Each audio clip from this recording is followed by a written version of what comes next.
Stand by to launch FanStream Sports. 3, 2, 1. Let's start. Hello, sports fans. Welcome to FanStream Sports. Nothing but pure sports. This is the JP Show. JP, it is so good to hear you back on the air. Stand by. Now, here's JP. Battle on the far boards. Killorn comes up with it. Taps it up the middle for Cirelli. Back for Killorn in the left wing, and again, Cirelli. Anthony Cirelli across the blue line. Left circle, Killorn as Stamkos open in front for Stamkos. Score! There it is! Number 500! Steven Stamkos! He has done it! The Lightning players storm off the bench to congratulate Steven Stamkos. Steven Stamkos, 500 goals. It's Dave Mishkin on the Lightning Radio Network on 102.5 The Bone. Last night as Steven Stamkos gets goal number 500 on a night where he gets a hat trick in Vancouver. Couldn't be any further away than Tampa Bay when he did it, but that's just fine. We will celebrate when you get back, big man. The captain did it last night in spectacular fashion with the hat trick, just like Ovi did to get 800 this year, and it was fun to watch, and we're all glad it's over. Nobody more than Steven Stamkos, no question about it. And congrats to the captain. What a exclamation point. Well, he's far from done, that's for damn sure, on his career, but certainly stamping himself into the Hall of Fame as a first ballot Hall of Famer. And what a play by Alex Killorn to get him the puck, man. That was some nifty stick handling by Killorn. His longtime buddy. He's obviously played longer with Killorn than anybody on this team, right? Yeah. I think Hedman. Only Hedman. Is Hedman a little bit longer? Yeah, Hedman's a little longer. Okay. Those are the three. Yeah, so that's that was very appropriate there. A great move by Killorn, and the Lightning also get a 5-2 win in Vancouver and continue a great road trip for them. And what a moment. What a moment. Greatly encapsulated there by Dave Mishkin. And it just further cements a lot of the stuff that we've been talking about with Steven Stamkos, but I think it also really frees him up, because there's no question that he's been gripping it a little bit. And that was an easy one for him, right? That was all you had to do is keep your stick on the ice, and he was in position to make it happen, and he did that. I mean, it would have been nice to see a one-timer from The Office, but maybe you can't script it every time. And that'll be just fine. It's 500. We'll take it. We'll take it. He's had many where he's tried to, kind of get it in there from his office. And it hasn't been able to happen. And listen, we've had Brian Bradley on this show multiple times on this chase. And he said once he gets to 500, he's going to start rattling them off. Yeah. And all of a sudden, the burden was off. He scores 3 goals. He could have had a 4th on that really dangling guys out there. Should have had 4 goals. Yeah. And I have no doubt that he's probably going to put up a 40-goal season now. Yeah. Now that he's got the monkey off his back. I think he will. And I think this Lightning team, I think this was and we're going to get into this in great detail here just a little bit, just running down the show for you. Dan Lucas will join us at 10:30 from News Channel 8, and we'll get his thoughts on the Bucs and Stammer, maybe some other topics as well. We also have an invite out to Eric Erlinson. I'm sure was working very late, and we'll be up a little bit later on. Hopefully he can join us. And Scott Carter, we got an invite out to him as well from FloridaGators.com for our Jeeves Law Group Gator Report, and going to try to find out what's going on in Florida with their highly recruited quarterback who now wants out, Jalen Rashada. So we'll talk about that. That's the show today. We've got to get into Rondé's comments about Todd Bowles, saying maybe this is not a done deal, and I don't think it is. I would highly agree with Rondé. I think it's very likely that Todd Bowles is back, but I don't think it's 100%. And we're going to talk about the decision process that the Glazers now have, how they're going to make this decision, and obviously Tom Brady's decision will be the number one factor. And I'm not sure that the Bucs can really move forward until they know what Tom is going to do, which is a tough spot. So we'll get into that as well. And we're going to hear from Steven Stamkos, John Cooper. Also back, we have not played the Todd Bowles from Tuesday. There's some very illuminating things in there that we wanted to get to. So Gronk talked yesterday about Aaron Rodgers. Very interesting things that he had to say about Aaron Rodgers, and I think spot on as well. And it kind of does go to what's going on in Tampa Bay as well. I think it adds a little bit light to that. So lots to get to. We'll start it off, though, as we already have with Steven Stamkos getting the 500. I've been covering Stamkos since he was drafted in the Stamkos era. And we've seen Stamkos grow up, quite literally from a teenager to a grown man, a father, a 2-time Stanley Cup champion, and 60 goal scorer. He's done it. He's almost done it all in hockey. I'm sure he would like to get that Olympic gold medal on Team Canada. If he keeps playing the way he's playing, he might just do that sometime. You never know. Maybe he's got a little advantage with his buddy Tom Brady against Father Time. Maybe he's learned the fountain of youth. I don't know, but he certainly has had a resurgence here in his 14th season, his 13th and 14th season. And, barring injury, and obviously that's, a concern as he gets older. He just seems from a skill standpoint to be getting better and better and better.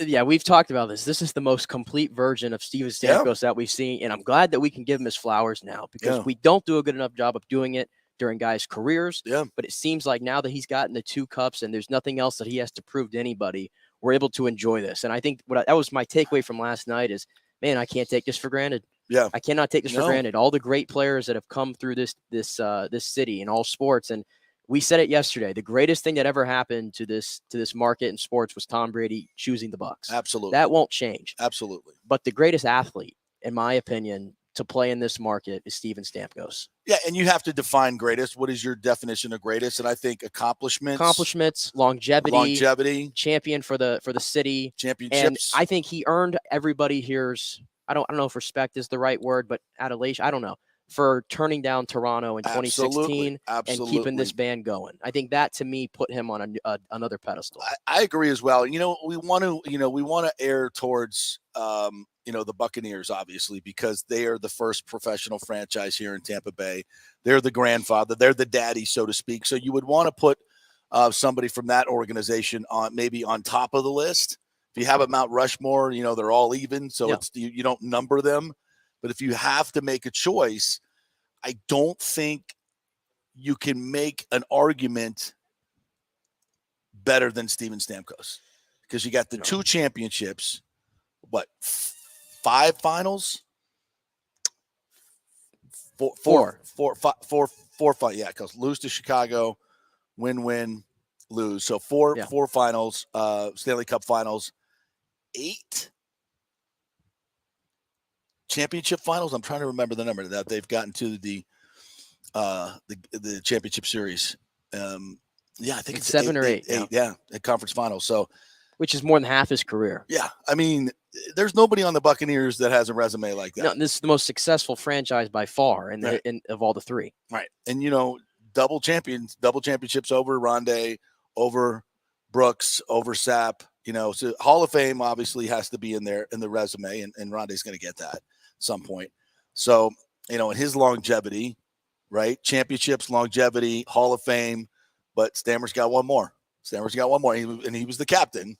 So that that's, I don't think he's done either. And he's not done. And he could add a third. So, yeah. And I think it's a great point you make. The turning down of Toronto, and Rondé, of course, had a chance to go other places too a couple of times.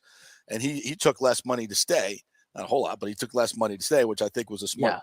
But for a guy who grew up in that Toronto-based area, right? People that don't understand. I mean, hockey up there is.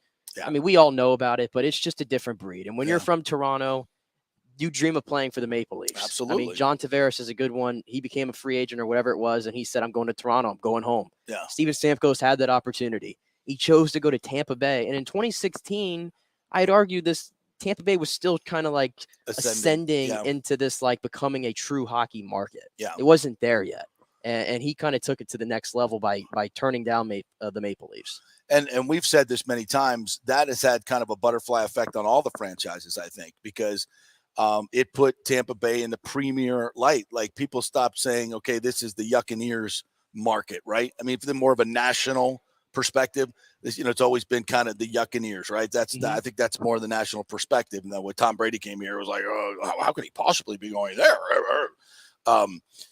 And to this day, I still feel people, feel of course that way, they do feel that way, But the facts is, all these guys and the Lightning players are like the best example of it. They're all around town. We see them everywhere. Yeah. Is anybody hounding them? No. Steven Stamkos is one of the greatest 175, 50 players, whatever, in the history of the NHL. and he can walk around freely in Tampa Bay. And yes, people are going to ask for autographs, but there's nobody's hounding him here. Yeah, it's not like it would be in Toronto. No, where you can't. Just people just go bananas. They're lining up to get a picture and everything else. It's just we're cool here. We're grounded. We understand what celebrity is. We don't go crazy over it. We're not like Miami where it's it defines everything, right? It's just like, oh, there's Steven Stamkos. What's up, Stammer? It's not like, oh, I gotta get a big. Maybe with Brady it would be. I don't know. Well, he hasn't really tested that theory. No, he doesn't get out. He doesn't get out much. But I kind of feel like people would not be bananas. I still think he's like international icon level. Yeah, he's LeBron, Jordan walking around. No. I don't care where he is. Yeah, Thomas Casper says Phil Esposito Lightning opened up the entire Southern Territory in '92. Absolutely. I mean. But Stamkos, I think, would be on the top of the list, and obviously on your Mount Rushmore, along with, I believe Leroy Selman has to be there, even though he didn't win a championship. I just think that Selman, the first Hall of Famer, I don't know. We all love Leroy. It's also, if you know him, yeah. If you knew him, you have a personal affinity, and just it's a great man that he was, and then the force he was at USF, getting the football program started, helping that happen, and just being their athletic director. And I firmly believe had he not so tragically passed so early in his life, that USF would be firmly entrenched in a Power 5 conference. But that be that as it may, so I think Leroy has a certain gravitas that it's arguable that he has to be on there. Everything is subjective. I got 4 in mind. Stamkos to me at the top. I still put Brooks at 2 because I think he was the best player on that Bucs team, and he got the Super Bowl. I'll go Leroy at 3 because I respect him being the first Buccaneer legend, if you will, and playing on those bad teams. And the 4th one's a wild card. You're going to go Evan Longoria. No, I'm not. You're not? No, it's not even a player. I'm shocked. I think John Cooper has an argument. Oh. Because John Cooper, the Lightning don't get where they are without John Cooper. And by the time John Cooper retires, he's going to be one of the longest tenured head coaches in the history of the NHL, doing it for one franchise and winning multiple Stanley Cups. And his numbers as far as fastest to win games, fastest to win championships, fastest to win all that stuff. I think he's got an argument to be on that top of the list. If you want to include coaches on that list, I think he's got an argument. That's interesting. And Brooks, Brooks definitely, because he gets a little, it's like he's got a championship and a half in Tampa Bay because there's a lot of Florida State people here. That counts. That's a championship, right? So you get a championship and a half, 1.5. So it's a great discussion, but I think Cooper, I have a hard time putting coaches up there, though. I know, that's what I'm saying. If you wanted to allow coaches, and I think he deserves it, but if you're doing a coach route Rushmore, he's still number 1. You're throwing Phil in there, they win championships here, but it's a tough one. No. It's a tough one, but I think Stamkos is on the top of the list. For Stamkos specifically to last night, next to Dave. Mm-hmm. For Stamkos specifically, though, I looked this up. The NHL was founded on November 26, 1917. How many years is that? 100 and my math is that 105 years? Was it a date again? November 26, 1917. So it's about 105 years and change. Yeah. Steven Stamkos is the 47th player to score 500 goals, and he's just the 19th to do it before 1,000 games. And I think that's more significant than the 47. Top 20. 19 players in the history of this game, 105 years, have scored 500 goals before playing 1,000 games. And you know what's crazy is Steven Stamkos has missed more time than any star player in this league than I can remember in the last 15 years. Yeah, and probably goals per game. That's obviously probably higher than that because his goals per game per 82 is 43 for his career. Yeah, that's pretty damn good. That's pretty damn good. He may not. I still feel like he might not get his flowers in the national sense. Nobody's putting him in the. Man, if he was a Ranger, nobody's putting him in the Leaf. Yeah. Oh my God. I'm not saying he belongs in the Ovechkin tier because clearly he's got his sights set on other things. But nobody puts him near Crosby. Nobody puts him through even Patrick Kane. Nobody puts him in that territory. He should be, but he should be, and he is. So if he's 34 years old, what is Ovechkin's? What 38 now? 39? He's 38 going 39. Yeah, so he's 5 years ahead of him. So he's 6 years ahead of him, I think, in age. So we'll say Stamkos even 5 is times 33. 4, so another 200. Yeah. I mean, could he get to 800? Stamkos get to 800? I don't think so. No. Yeah, that's Stamkos is 32. Actually, he's not even 33 yet. Oh wow. He's 14 seasons. If he hadn't gotten injured, he'd be working on 600 plus right now. Right. Which is crazy to think about. Unbelievable, crazy to think about. Well, let's listen. Let's hear from Steven Stamkos, shall we? Let's hear from Steven after the game last night, and you'll hear a desperate sigh of relief. There's no question about it. But man, yeah, it's time to get your flowers here, Steven Stamkos. Step up and be counted, my friend. When you see 500 kind of go. No, it's very special, and I've had quite a few chances the last couple of games, and it was nice to get it out of the way kind of early in the game, and kind of joking with the guys. I know guys have been looking for me too in situations where maybe they would have shot over the past 2 games. So it was nice to do it and then just go out and play. Obviously, do it and win is huge, and the thing that's going to stick out too is obviously the goal, but just the reception I got from the crowd. That's pretty amazing. That's something as a player that sticks with you for a long time when you're on the road and you get that type of reception. So just want to say to the fans that were here tonight, thank you. And I appreciate that. And that was cool. Very classy move. Did it surprise you? You know what? I don't want to say it surprised me because I know the passion of Canadian hockey fans, and I know they're very aware of what's going on in the hockey world. And kind of compared it back to when I scored my 60th in Winnipeg and got a very similar reaction. That's the thing that the guys talk about to this day is that reaction, how cool it was to be a part of that. So to have that again tonight was very special. And a fair number of hats too. Yeah, no, there was a lot of Lightning fans there. I noticed that in warm up. So again, just really cool to cap that off with a win and to get the hat trick in that game. That's a game that you're going to remember for forever. So to do that and have that story to tell for years to come is pretty special. How'd you get yourself so open on that goal?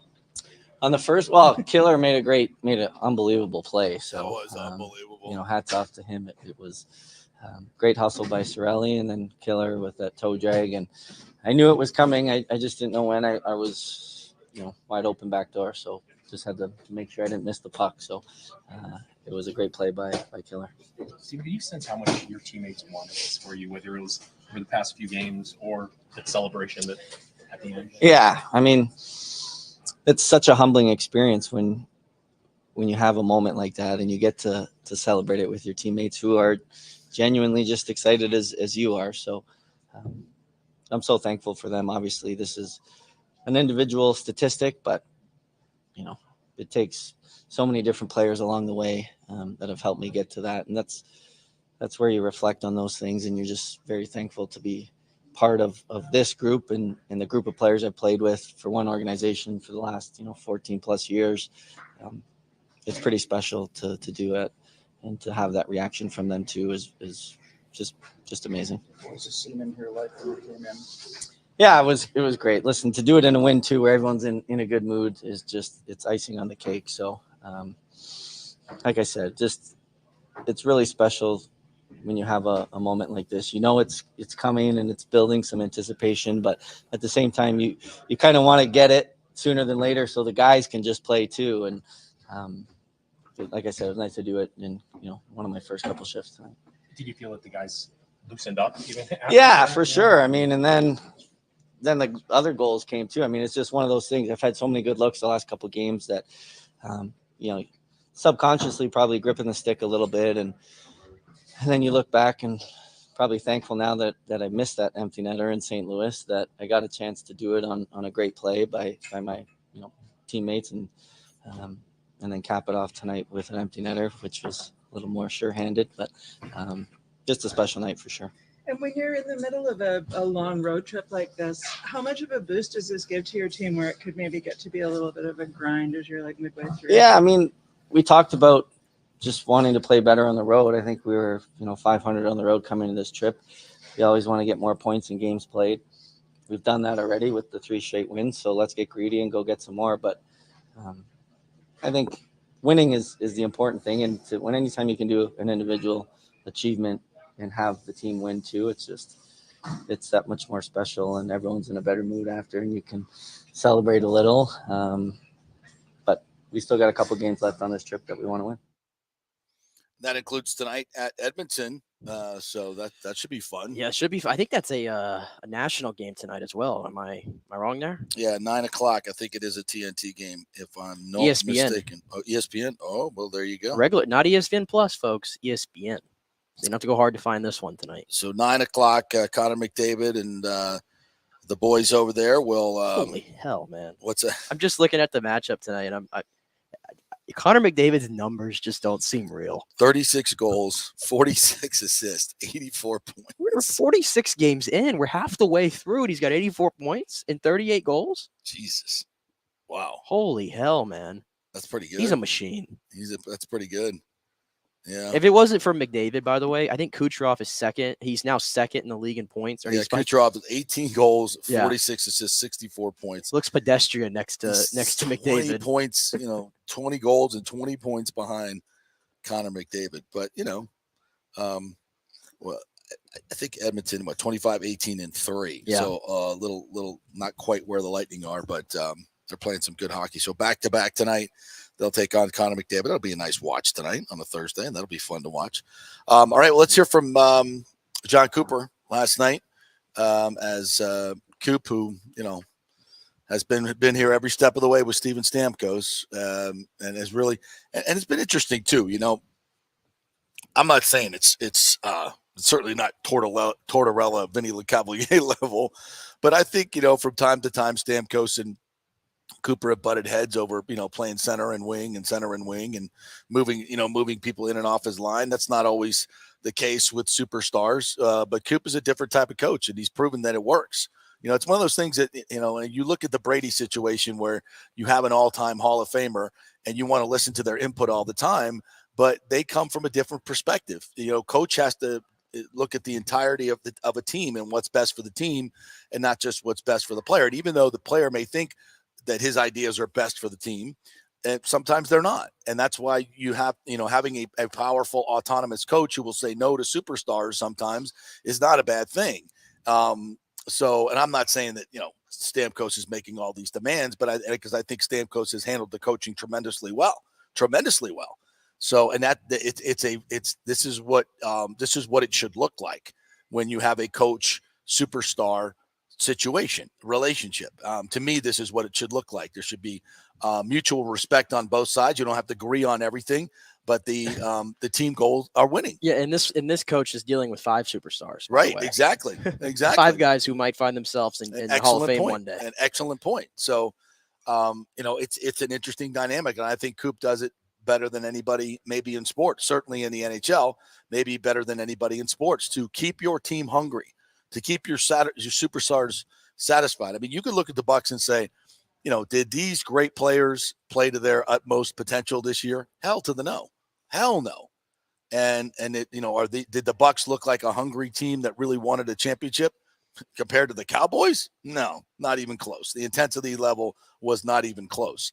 And I think one of the things that Cooper doesn't get enough credit for is, and Stamkos deserves credit here too, right? His leadership is exquisite, and he has developed and evolved. And I've seen him evolve as a leader from a kid that knew he was talented, put up huge numbers, but wasn't exactly an extrovert, right? He wasn't exactly somebody who you want to put that C on the chest and was going to Braveheart run down the hill. That just wasn't his personality early on. But he's evolved into that. And, it's foolish to try to do that early on in your career anyway. When you got grown-ass men running around, trying to feed their families, they're not going to, even if someone as good as Stamkos, not going to listen to some kid. So you have to evolve into it. And I think he's done it perfectly. I really do. I think he's done it absolutely perfectly. So let's listen to John Cooper and get his take and with a couple of observations about Stamkos, the player and the man. Seen Steven score a lot of goals. How special was it to see that? Yeah, let's be honest, to see somebody score 1,000 points. We got, obviously saw Bergeron do it in front of us, but it was cool to see. But to have somebody on your own team be able to do it, somebody that I've been behind the bench with for 10 years, get 1,000 and then score, see him get his 500th. It just makes you proud because there's so many people that are around. And the thing that made me probably the most proud was what he said to the team after the game. and how he thanked everybody. And he's just watched that kid grow into a man, a phenomenal leader. And to be honest, he's a generational goal scorer. That's what he is. And those guys don't come around that often, and enjoy him while you can. And I've been extremely fortunate to enjoy him put that puck in the net, hundreds of times. And it's good for him. He well-deserved. Could you sense how much these guys have wanted this for him, though? I mean, the Well, celebration afterwards. Well, if you've watched any of our last couple games, I don't think anybody was shooting a puck at a net if Stamkos was on the ice. So as a coach, I'm glad it's over with. So we can, because I get the guys were looking for him. And, just like Cooch did in the empty netter again tonight. But it can be stressful, when you're getting close to those milestones. Stammer was positive and talking all the team stuff, but I know it wears on you. And you're the anticipation of that big moment. And actually, and you want to do that at home, but the fact that he got to do it in, his home country, and everybody here was extremely appreciative of the goal, and so just a great moment. Just and the way it sort of from there, the way your team sort of built off that and kept going. Yeah, the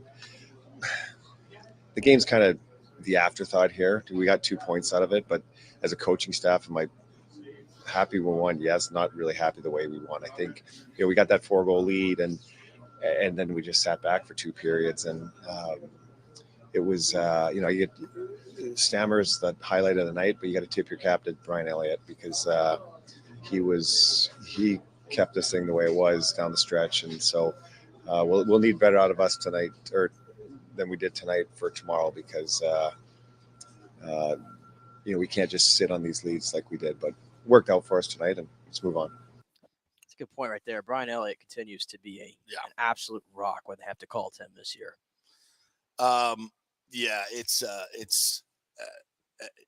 He's been tremendous. And to have a guy and a resource like that is not only going to pay off during the regular season, but it'll pay off in the playoffs as well, because we'll have a much fresher Vasilevsky. And I was going through some of these comments here, and yes, James, I think I said it there. Stamkos' 8-year deal is up at the end of next year, and then he's a UFA, but he's going to be a Tampa Bay Lightning for forever. Forever. We're definitely past that point. And then he said to think Stamkos' first coach and prior ownership almost traded him. It almost is like a domino effect. Like, can you imagine if Jeff Vinik? Can you imagine if Jeff Vinik never buys this team? Who knows what happens to Steven Stamkos? Oh, I don't think he's here. Because it probably just would have remained the same chaotic dysfunction that it was before he got here. So it's crazy how these moves that seem so like not involved, they really are. Yeah. They're a whole domino. Yeah. Yeah. Because I don't think there's any question that Vinik buying the franchise solidified everything. And I don't think he would have stayed here. No way. No. Not given those opportunities. And he was just the right leader, the right player. I mean, Coop called him a generational goal scorer. Absolutely. And if he doesn't tear his fibula or whatever it was that Saturday day game in Boston in 2013, I mean, we're talking about who knows where his numbers are right now. But so what did he miss? What, two full seasons? Maybe 2.5. I had his numbers here, because he had the blood clot issue. Right. That cost him a year. Yeah, more recently. Right. The leg cost him a year. Yeah, he played 2.5 seasons. So the first roadblock was the 2012-13 season. This is for everybody because there was the lockout. Right. So they 48 games. The next year, he plays 37 because of the tibia or fibula, whatever it was. 16-17, he gets hurt in the 18th game of the season, out for the season. 19-20, the blood clot. Right. And then 2020-2021 was the abbreviated season. Right. And I don't even think he played the entire season then either. Yeah. So think of all the games he's missed out on. I was thinking, if they make a statue, I want the goal in 2020, first cup. In the bubble. Where he played 2 minutes and 36 seconds of the entire playoffs and scored a freaking goal. And his face, do you remember the face? And I was like, yeah. He just scored. Whoever he was jumping into the arms of. One leg on a skate. Yeah, that's the pose. Yeah. That's the moment I will remember from Stammer. More than him skating with the cup will be that moment as he rehabbed his ass off to just try and come back, and got out there for one shift and scored a freaking big goal. Yeah. A big goal.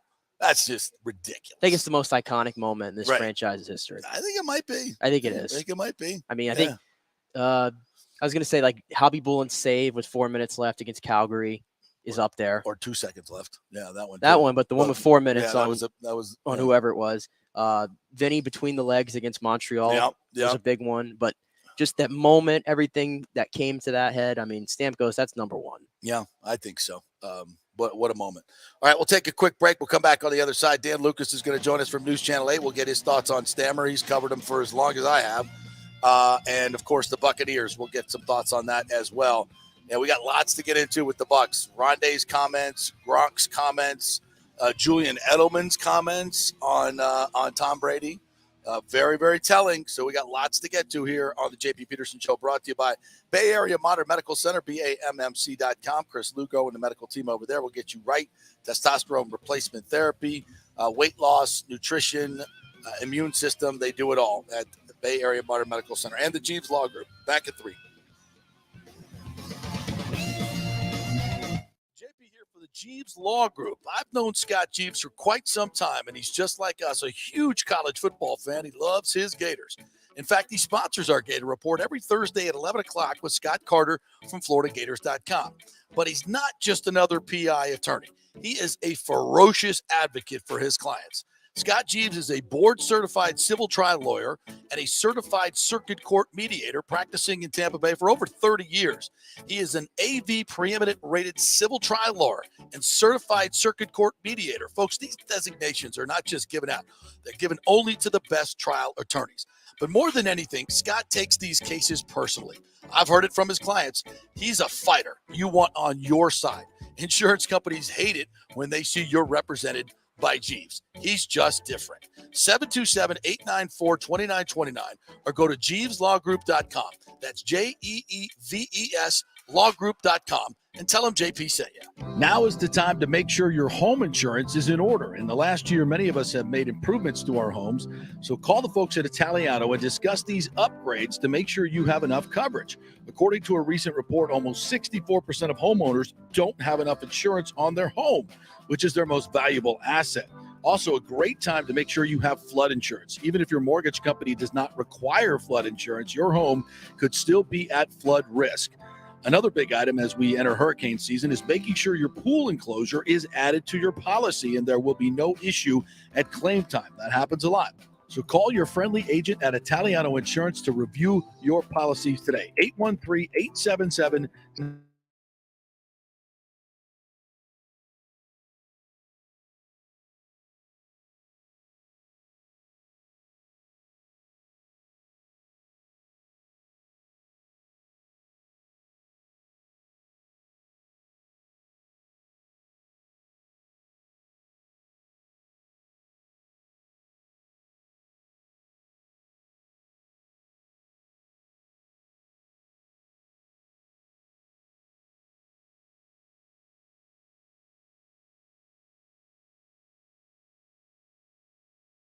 minimum 640 credit score. The program only applies to certain neighborhoods, so you have to call to find out if you qualify. So call Scott Fitzgerald at 813-294-7595 or email him at scott@amstampa.com. Now, even if you don't qualify for that program, Scott will shop your loan around, get you the best rates, and won't charge you the huge upfront fees. And if you've had issues with your bank calling you back, Scott will return calls immediately or at least the same day. 813-294-7595 or email him, scott@amstampa.com. Scott Fitzgerald, MLS 386722, American Mortgage Services, 1000 North Ashley Drive, Suite 1020, Tampa, Florida. Coming back at you. Now, more with JP on FanStream Sports. It's only just begun. All right, welcome back to the JP Peterson Show. We're going to talk all things Tampa Bay sports here, brought to you by Bay Area Modern Medical Center, Italiano Insurance, and, of course, the Jeeves Law Group. We welcome in our good friend Dan Lucas from News Channel 8, lead sports anchor. What's up, Luke? How you doing, brother?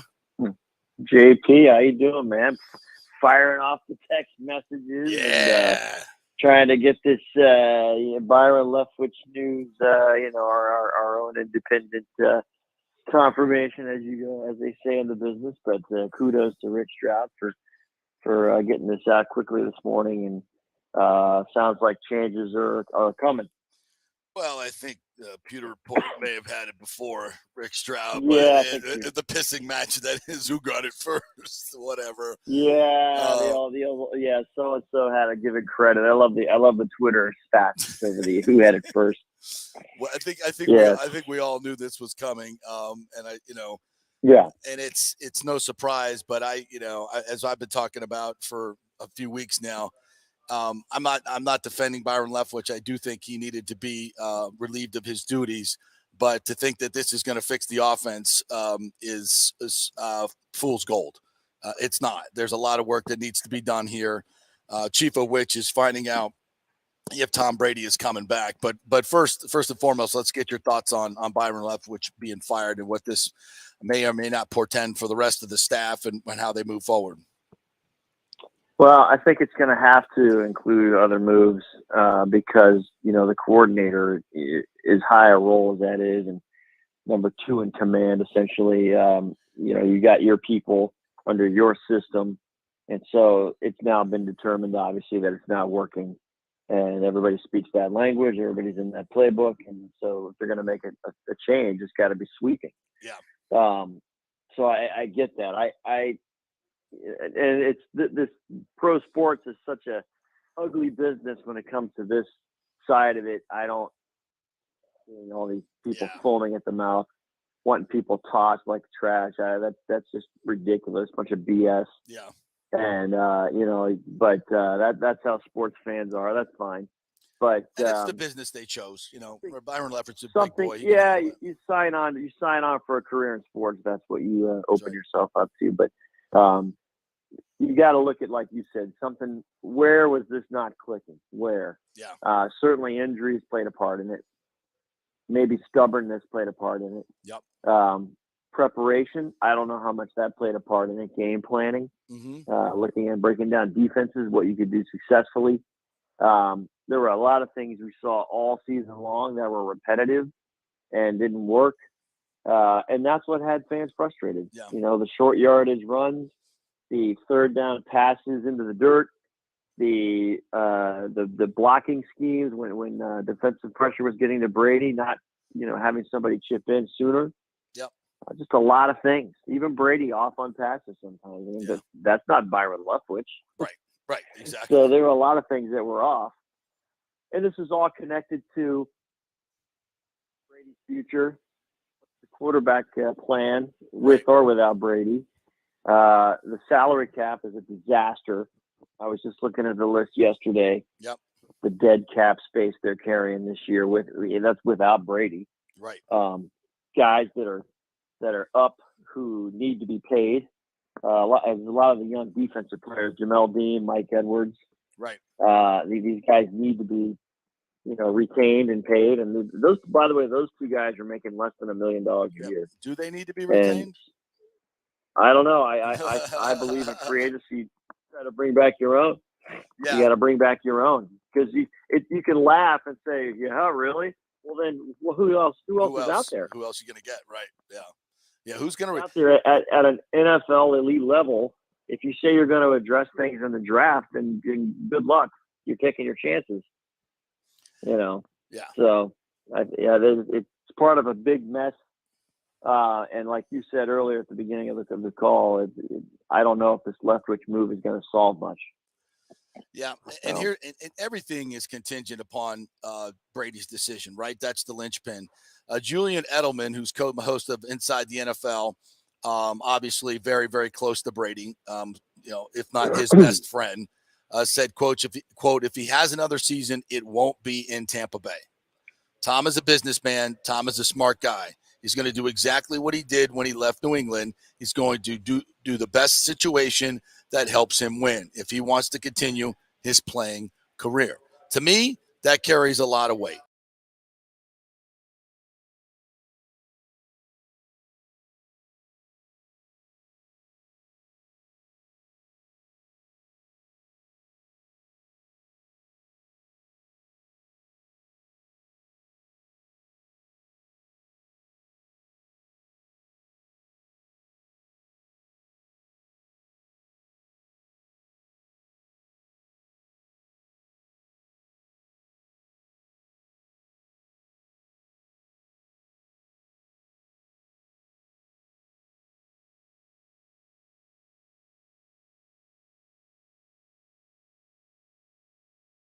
any more than that. At least I'm reading from the Joe Bucs fan article. Yeah. And it just and there's also, we're going to play this a little bit later on with Gronk talking about Aaron Rodgers and say, Aaron Rodgers is saying, I want to do this, I want to do that, I want to go here, I can win another MVP. He's not talking about winning Super Bowls. He's not talking about team goals. He's not talking about which is, of course, what Brady does. And we haven't seen that, Rodgers is Rodgers, what he's going to do. And I think he wants to kind of be out of Green Bay. But I think, for Tom, there are other situations. I even heard some credible folks talking about going to Carolina. Look at Carolina. I had not even thought about Carolina, to be quite honest with you. But obviously, Sean Payton has interviewed there. Tom has expressed interest through last year of being coached by Sean Payton. And I think more than anything, in terms of a situation, he's looking for a coaching fit right now. And if I'm Tom Brady, who do I think would be a better coach that's out there than Sean Payton, who obviously, and Tom is close with Drew Brees and will certainly have, get a lot of his input on this. And I look at Carolina, I say, well, that's an emerging defense. That's an emerging defense. They've got a lot of cap space. So he would be able to bring a lot of his players, whoever he wants to go get, GM Tom Brady, into a situation, a division that he knows. It's close. It's on the East Coast, obviously, midway between his kids in Miami and his son in New York, which I think is a very, very high priority for him from a business standpoint. It gives him the NFL is the platform. I don't think it really matters what team you're on. We got you back, Dano. Gotcha. But so, I think the Glazers are sitting there with the hot button. Yeah, I think they got us. All right. So I was asking you about Brady and what do you think he's going to do? Edelman thinks he's not coming back to Tampa Bay. What do you think's happening?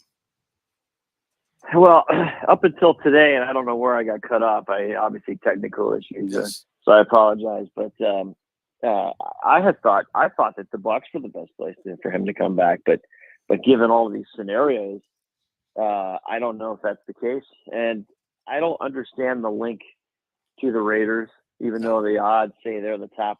They're the favorite. The 49ers would give him a chance, obviously, to win a Super Bowl. Yeah. The Dolphins link contains more than Super Bowl hopes. That's got long-term provisions in management type thing. Right.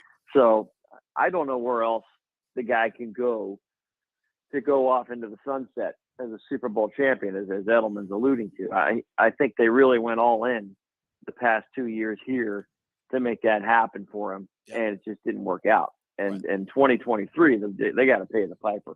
Right. The Bucs are in trouble. And so depending on what they want to do money-wise, there's going to be some very awkward exits.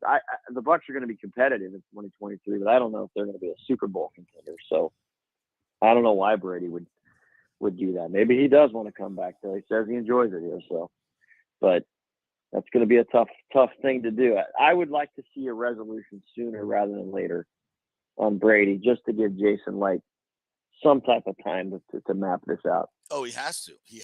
They got to get this.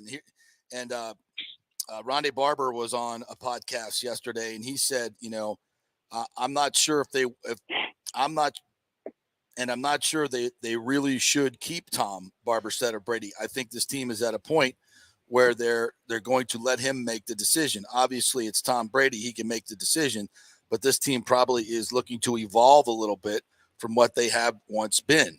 So I wouldn't be surprised if it's somewhat of a mutual parting if he's not here in the 23-24 season. So I would guess that Todd Bowles is back in 23. I think they gave a lot of autonomy to him with the staff that was already here, but Bruce Arians over the past couple of years, but I bet you they give Todd another opportunity. So that's an interesting take, I think, right there, that maybe the Bucs don't want Tom back. I think from a business standpoint, certainly they do. I think the Glazers certainly do. But I think Rondé's recognizing Tom's deficiencies, and there are deficiencies here. We've seen it on display. A lot of people don't want to talk about it, don't want to blame Tom Brady, Dan, but, from the tape that I see, he's certainly should get his share of the blame. Would you agree or not? Well, I do agree, and the problem, for Brady is, other than bringing in the entity and the aura of Brady, see those deficiencies as well. So you have to if you're a team considering this move, which would be your equivalent of all in, what are you getting exactly in Tom Brady? What is he going to do? Is he going to win games for you like he has his entire career? So that's his value at stake for a team that's in this critical spot. But this was never going to be sustainable. I mean, this was a move to get over the hump, and they did. So, but for the past 2 years, you've been paying the price for this, right? And this, the way the season went, even more than the wild card exit and the way that exit happened, you saw that this drop off was predicted. Yeah. Even with and you got this exciting young core team to build around. It's not a rebuild. It's not a disaster. No. But it's got to be sustainable. And right now, it's teetering on the point of not being sustainable if they don't do this right in the offseason with the cap. And, if you bring Brady back, financial implications to that all into 2024 as well. Yeah. Oh, you're pushing even more down the road. Yeah. But yeah, and I don't know the other pieces you can bring along with him.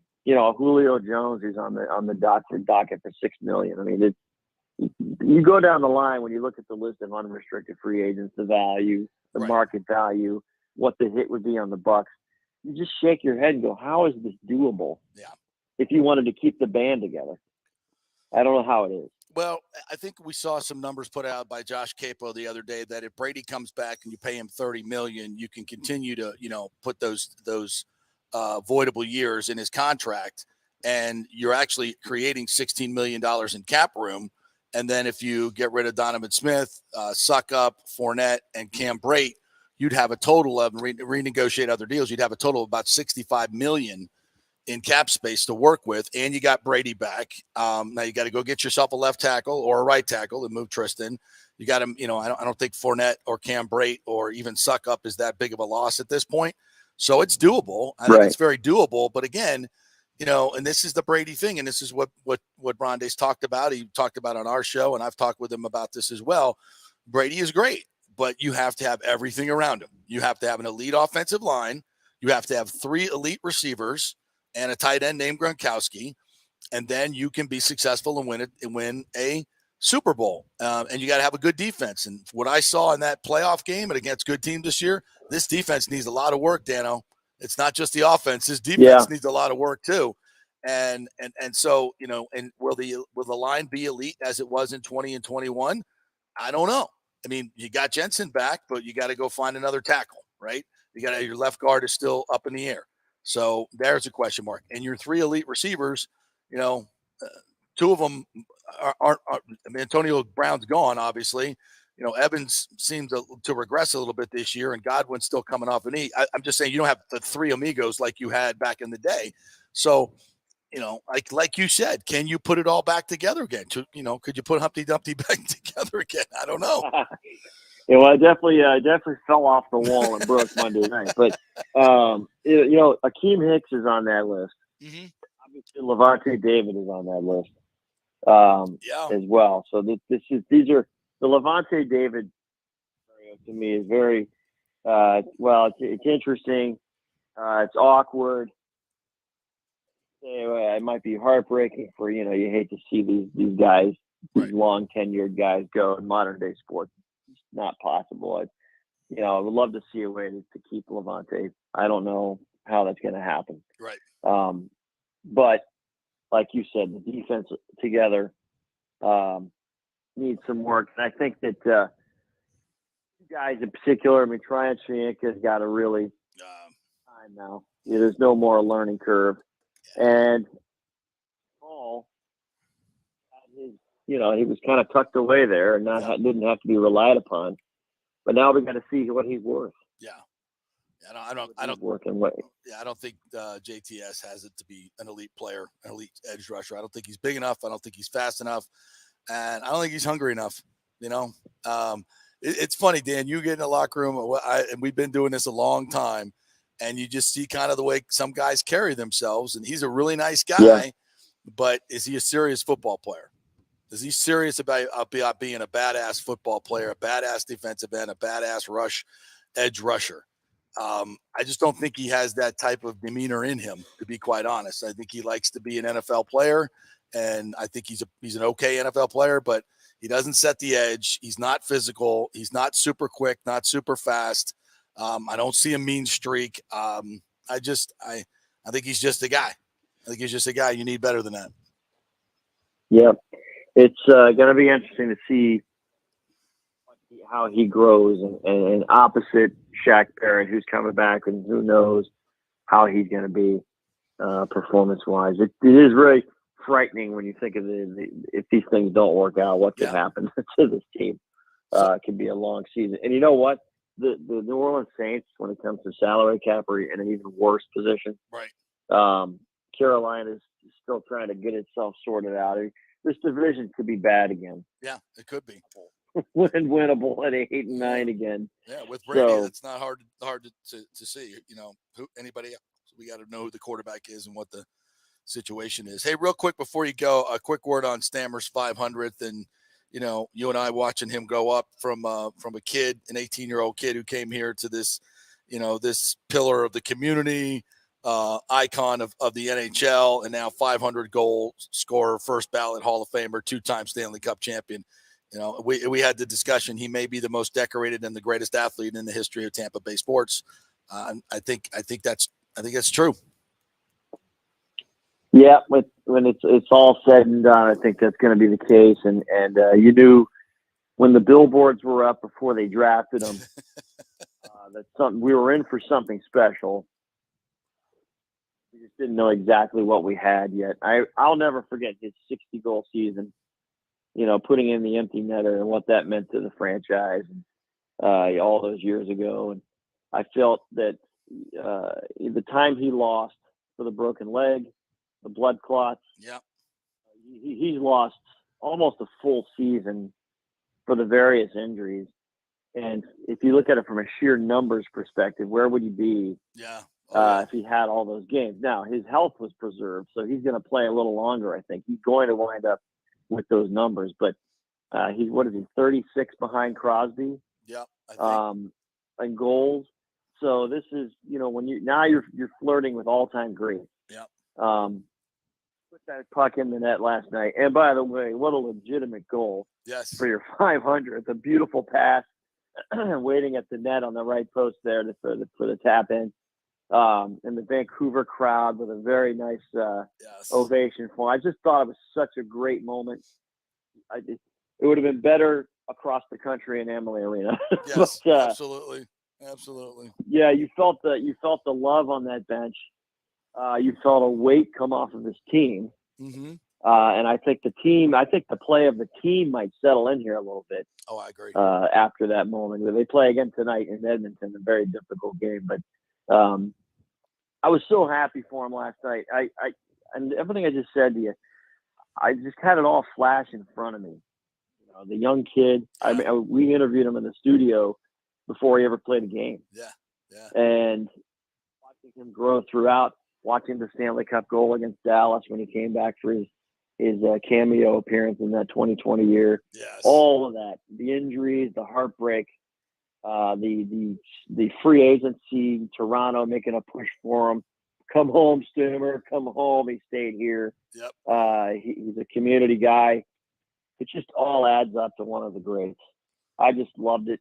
I was very happy for him last night. And now I think the team moves forward. He's got other stuff ahead of him, right? He's going to catch Benny for games played, I believe, soon. Yep. And it's not going to be long before we're counting to 600. That's right. So that's right. The way he's going, that's a Hall of Famer. Just a couple more years, no question about it. All right, Daniel, appreciate your time as always. What do we got coming up on News Channel 8 this week? What do you guys? What can we look forward to? Well, we're obviously chasing the Bucs news this week. Yep. Loftus did a really nice story on Levante David. We're going to run that Sunday night, and also we will have our look back at Ryan Jensen's return Monday night. What a great moment. It was completely lost in what happened in the game and the fact that the team is in dire straits at the moment. But the Ryan Jensen story is just tremendous. Day one of camp, injuring his knee, and when he listed what happened to his knee, I don't even know how he's playing. Right. Yeah. How he didn't have surgery, Stem cells. how his career didn't end. It's just tremendous. And the thing that stood out to me when he spoke about his rehab process was when he said, "You know what? The thing I realized is I get to drive my kids to school, and that never would have happened if I didn't injure my knee." And that tugs at you because that's a human being right there. It's amazing. Great man. Yeah. Thankful for the pickup line. Said no one ever, except a football player that doesn't get right. Exactly. But real quick, JP, the pickup line at school, I was on the phone one day with John Lynch. He was still in Colorado. He hadn't gone to the 49ers yet. We were talking about the Hall of Fame. And he goes, hang on a second, in the middle of the phone call. And I hear him getting yelled at by one of the teachers in the pickup line. She goes, "Sir, you're not supposed to be on your phone." He was in the pickup line, and he starts laughing.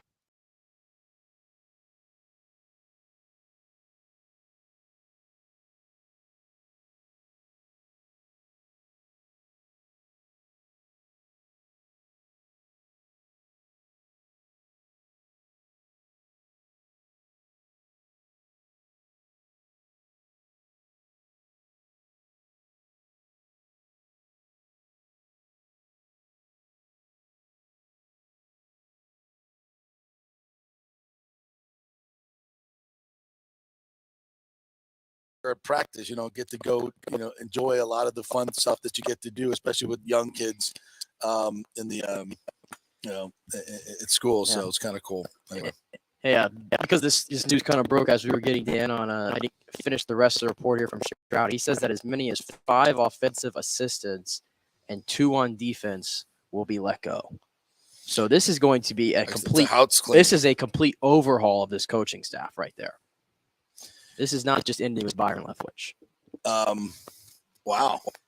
And Todd Bowles is going to stay. For right now, it appears so. I mean, he obviously got the blessing to fire the entire staff. So Rappaport reported that so defensively too, huh? Yeah.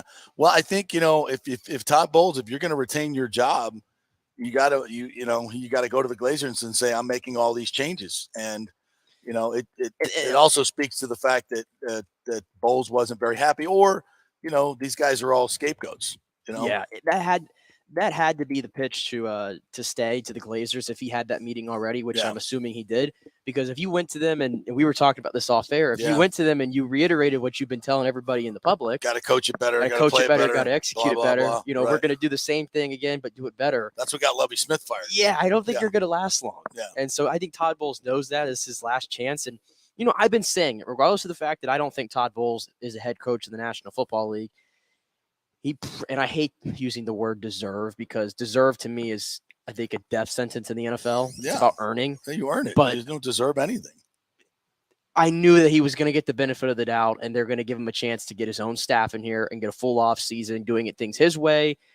Now it's like, who's going to be the new offensive coordinator? What's the offense going to look like? Obviously this is going to have a huge impact on Brady, who the guy is. I was just telling you, Ian Rappaport says that Todd Monken is the hot name right now to Tampa Bay, which, by the way, where have you heard that before? Yes.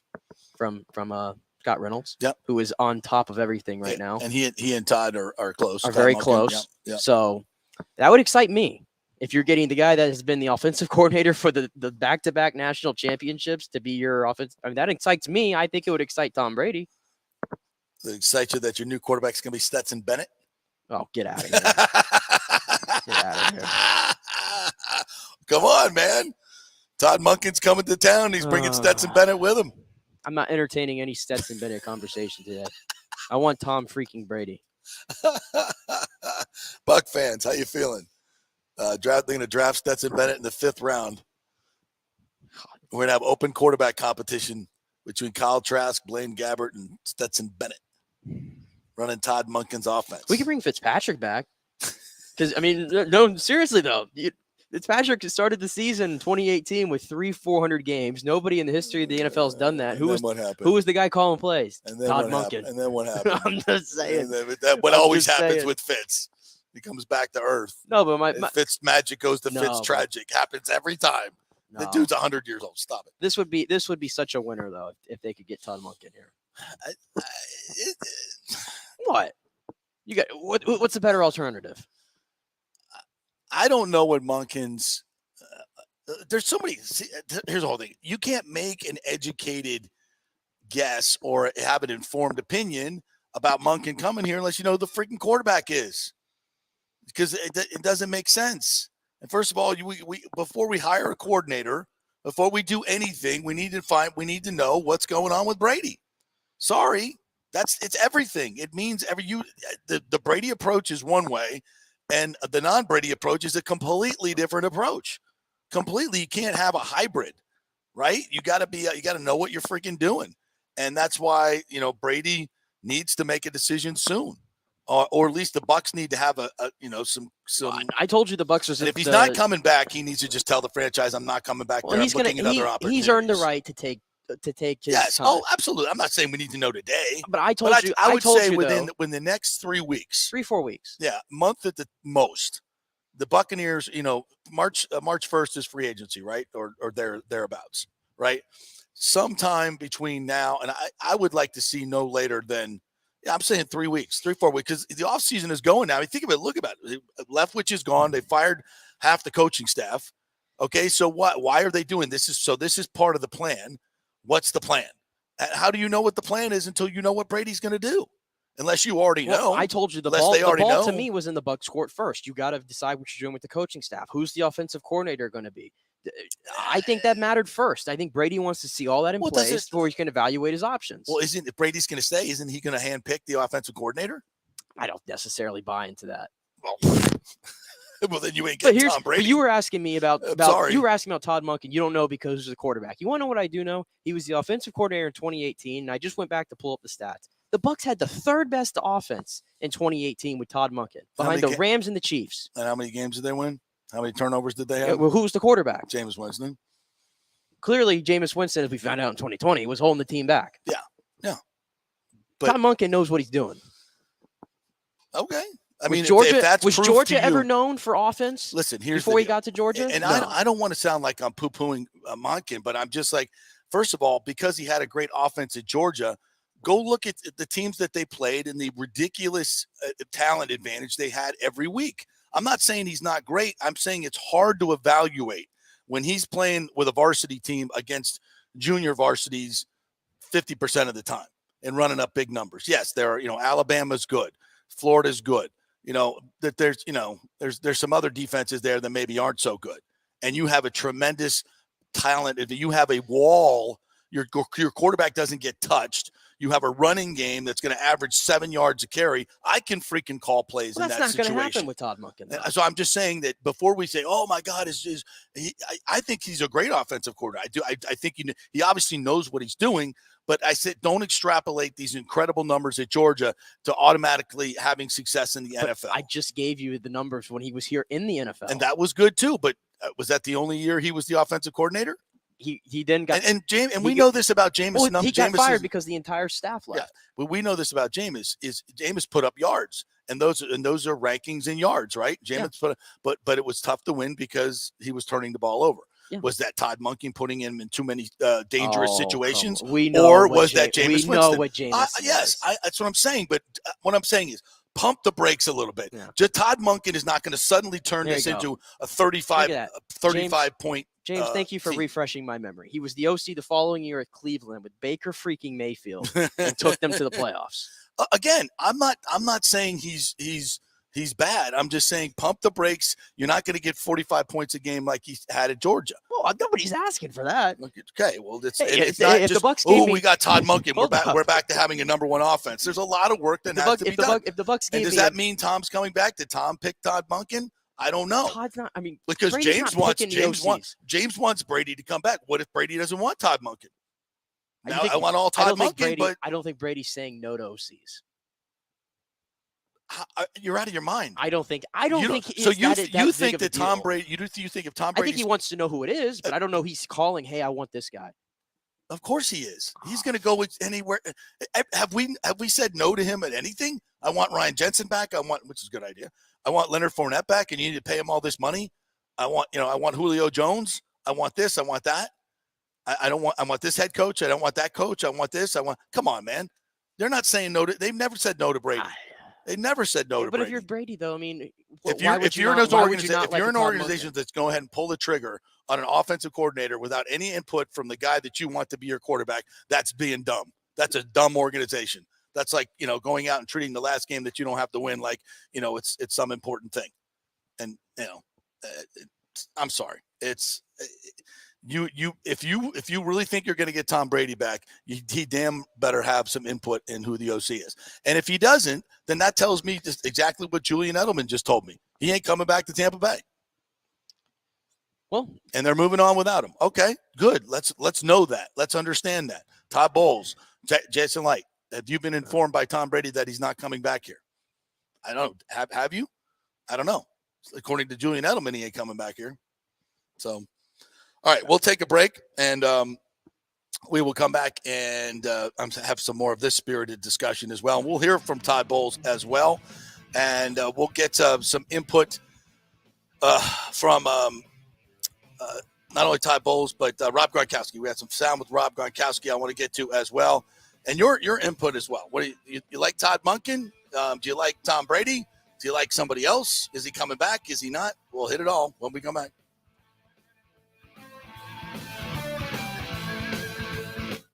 Was your car totaled in an accident? Did your insurance company use Kelley Blue Book or NADA to appraise the value of your car? Chances are they didn't, and you got shorted maybe thousands of dollars. Call the Jeeves Law Group for a free case evaluation because your insurance company may still owe you money. 727-894-2929. It's a free call, so why not find out if you have a case? Insurance companies have been running this scam for a while, and most folks don't know if they've been shorted. Trust me. Scott Jeeves is a different kind of attorney, the kind insurance companies hate to go up against. He could recover thousands of dollars, so why not call? 727-894-2929 or go to JeevesLawGroup.com. That's JEEVES lawgroup.com and tell them JP sent you. JP here for Emerging Investigations, Tampa Bay's premier investigation agency. Do you suspect your spouse is cheating or involved in a divorce, that your spouse is hiding money, an ex-employee or current employee with suspicious behavior? Is there a criminal matter you need help with? If you need information you can count on, using the professionals at Emerging Investigations is a slam dunk. Emerging Investigations is a licensed and insured private investigation agency, family-owned. Emerging is your ideal resource to secure evidence and validation, allowing you to make informed decisions in life's biggest matters. Led by industry executive Brian D'Antonio, Emerging possesses the experience and resources to get needed results. Emerging Investigations maintains an excellent reputation as a premier investigation agency. They are known for results. You're not just hiring a PI, but an organized, dedicated team using state-of-the-art technology. Their proven investigative methods produce crucial information used in criminal cases, insurance fraud, and personal injury claims. Many local attorneys, industry agencies, and your concerned neighbors all count on Emerging Investigations. Just go to their website, emerginginv.com, or call 813-291-FACT. That's 813-291-FACT-3228. Get results you can trust in life's biggest matters. Emerging Investigations. Well, it's that time of year to renew or shop your health insurance provider, and you can get great health insurance for $20, $30, $50 a month. Just call 888-325-0605 to help navigate the health.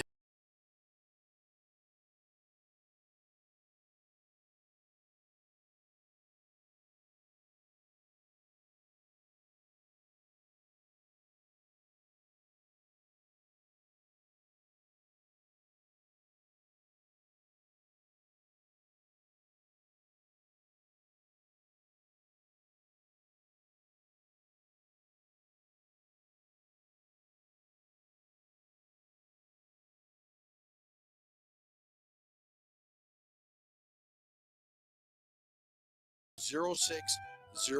And if you have a plan through your employer, you may be able to get it cheaper. It's a free call, so find out, folks. This has been a lifesaver for me and saved me thousands of dollars over the last few years, and you can choose your plan. It's a no-brainer. Find out. Make the free call, 888-325-0605. Get covered like me and thousands of others, 888-325-0605. Let's go. Right now. Back to the show with JP on FanStream Sports. All right, welcome back. We're getting a lot of different reports coming out here. Oh, Bruce Arians is trending now on Twitter. Welcome back to Is he the OC? That would be interesting, would it not? Well, I'll tell you what, that would definitely signal that Tom Brady is not coming back. Here comes Bruce with his red pen. Oh, no. Oh, no. Welcome back to the JP Peterson Show, brought to you by the great folks at Bay Area Modern Medical Center and the Jeeves Law Group. If you've been in an accident and your car was totaled, you don't think you got what you deserved, which is probably the case, you may have a case. So contact the folks at JeevesLawGroup.com. Tell them JP sent you and find out if you have a case. Yeah, we got all the national reporters jumping on this story now. Mike Garofalo saying Todd Bowles now will assemble his own offensive coaching staff for the Buccaneers after taking over for Bruce Arians in late March. What you got? Some other ones there as well. What do you got? What was the first one you said there? That was from Mike Garofalo. Yeah, the only thing I've seen so far, no changes. Five offensive staff members and 2 defensive staff members at least are going to be out the door, along with Byron Leftwich. So that's 8 total.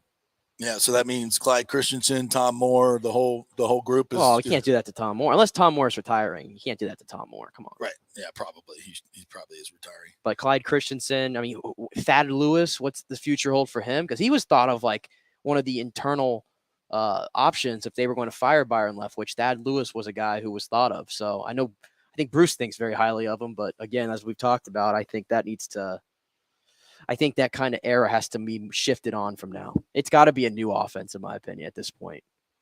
New ideas, new voice, fresh, modern. We can't sit back and continue to watch these teams scheme guys open across the league and run these crazy concepts that are just 2023 football and continue to run the one that we've been doing.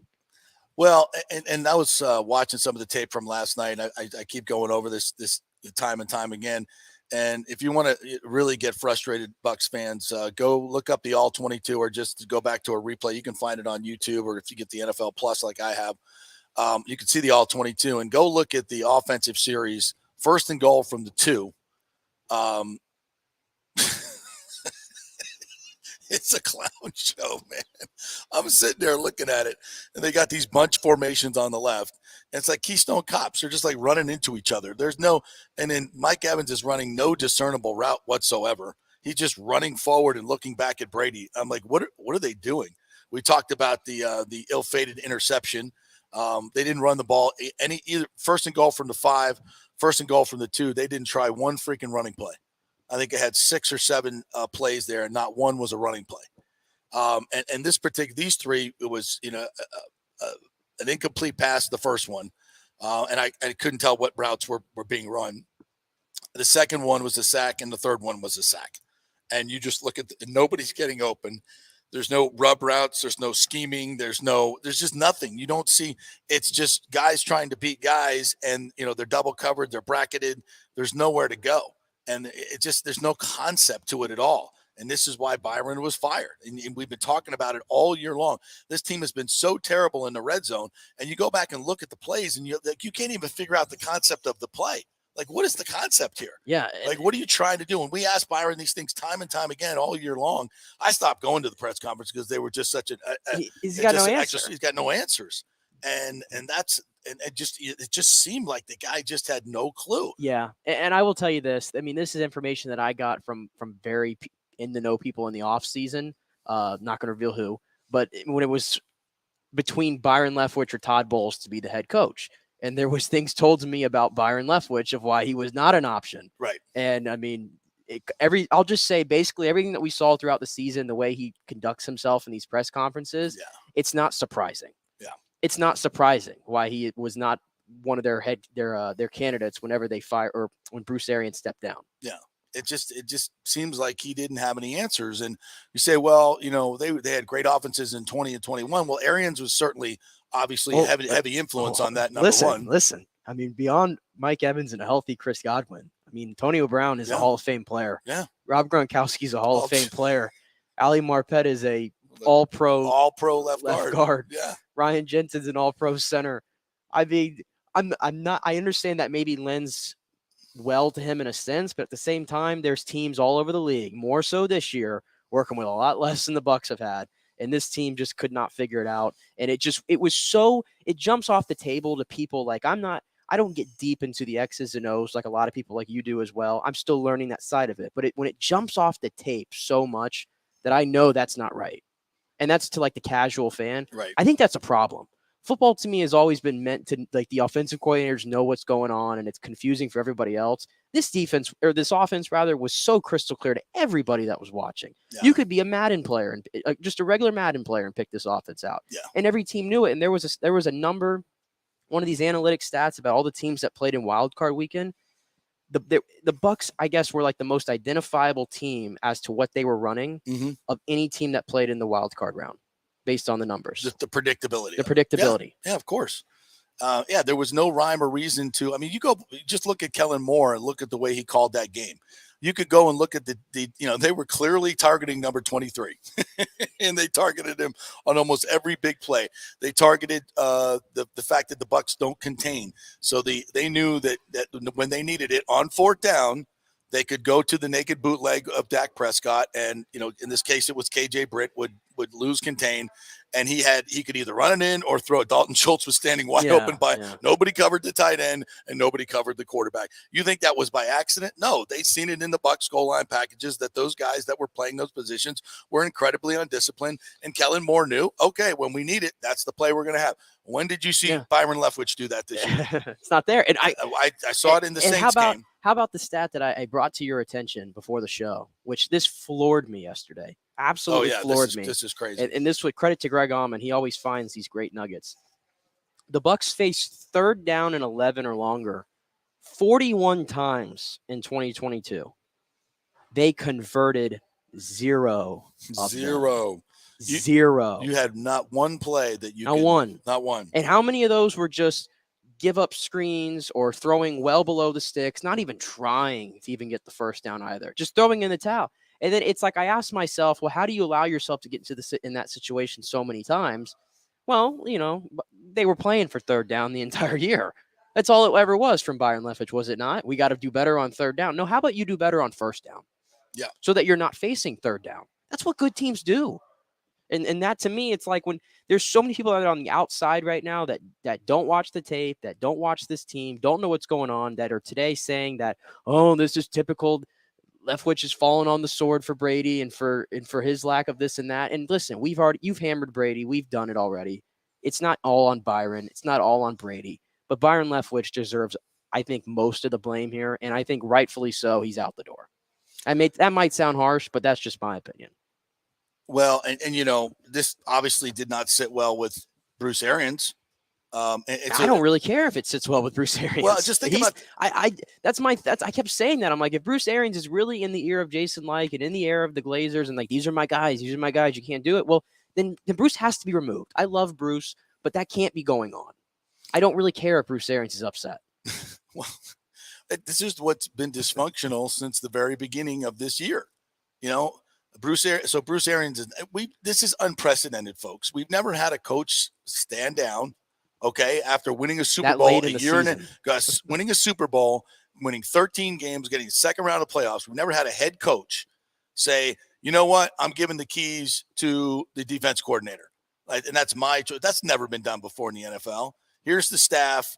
You guys, and we all thought, okay, continuity is good, right? Yeah, we did. Yeah, we did. That's a good thing in a coaching staff, and it is good. There's no question about that. Continuity is a good thing, but it was dysfunctional because he still had Arians was still in the building, right? He still wanted to retain some power, some consulting power, and him coming out and speaking in October, November, what it was I think it was to Ira Kaufman. Forgive me if that's wrong. Yeah, coming out and saying, actually saying Tom Brady was playing like shit. Yeah. And basically saying, no, this is his fault. This is not Byron, and protecting Byron and saying that he's going to be a head coach in the league someday. No, he's not. He ain't being a head. He missed his opportunity in Jacksonville last year. He did. He missed his opportunity because I don't know. As much as I love Bruce, I don't see what he sees in Byron Leftwich. Now, he don't. knows a hell of a lot more than I do. He does, but hey, Bill Belichick knows a hell of a lot more than we do, and all of the assistants that he might believe in, how many of them have gone on to be great head coaches? None. I mean, just because one person is really good at everything, right, and we trust them and Hall of Fame credentials, all this stuff, doesn't mean the guys around them that they trust are going to be the same. Right. And we're all human beings. We develop relationships, and Bruce loves these guys, and I think that's commendable. But it's clear that, I don't think Byron, I will disagree with Bruce. And he knows, again, a hell of a lot more than me, but he's also closer to it. And he has great relationships with these guys. And I think sometimes that will cloud your vision a little bit. And that's why it's really hard. I think what Arians was doing was saying, look, it's not all Byron's fault. I'm not saying that either. Brady should take a large part of this responsibility. He always gets a large part of the credit. He should take a large part of the responsibility for this. Welcome to quarterback. Right, exactly. But I think everybody's like, oh, Byron Leftwich, it's all his fault. But I don't like that narrative, though, from people that are on the outside that don't know what's going on, and they're trying to use this as a thing. How do you fire a head coach or how do you fire an offensive coordinator that won a Super Bowl 2 years ago and had the offense last year? You haven't been paying attention. Right. You haven't been paying attention. How many more numbers do I got to bring up and use my damn eyes, for crying out loud? Yeah, it's just. So it's why I don't know how to evaluate the tenure of Byron Leftwich. He was here for 4 years. He won a Super Bowl, and I have no idea how you evaluate it. He coordinated the best offense in the league in terms of points scored in those 2 years. Did he have a filter? I don't know. Yeah, it's we know what we saw this year, and so much of that was about personnel. Yeah, so much about that was about personality. His inability to coach around it. Yes, that to me is the bigger point. 100%. It's like, I don't mean to say it's easy, but anybody could have called plays in 20 and 21. And when it broke down, when we lost Antonio Brown, right, and when Gronk was out for a little bit, what did the offense look like? Looked like crap. Everything got much harder. It was we get the Rams game. It looked like crap.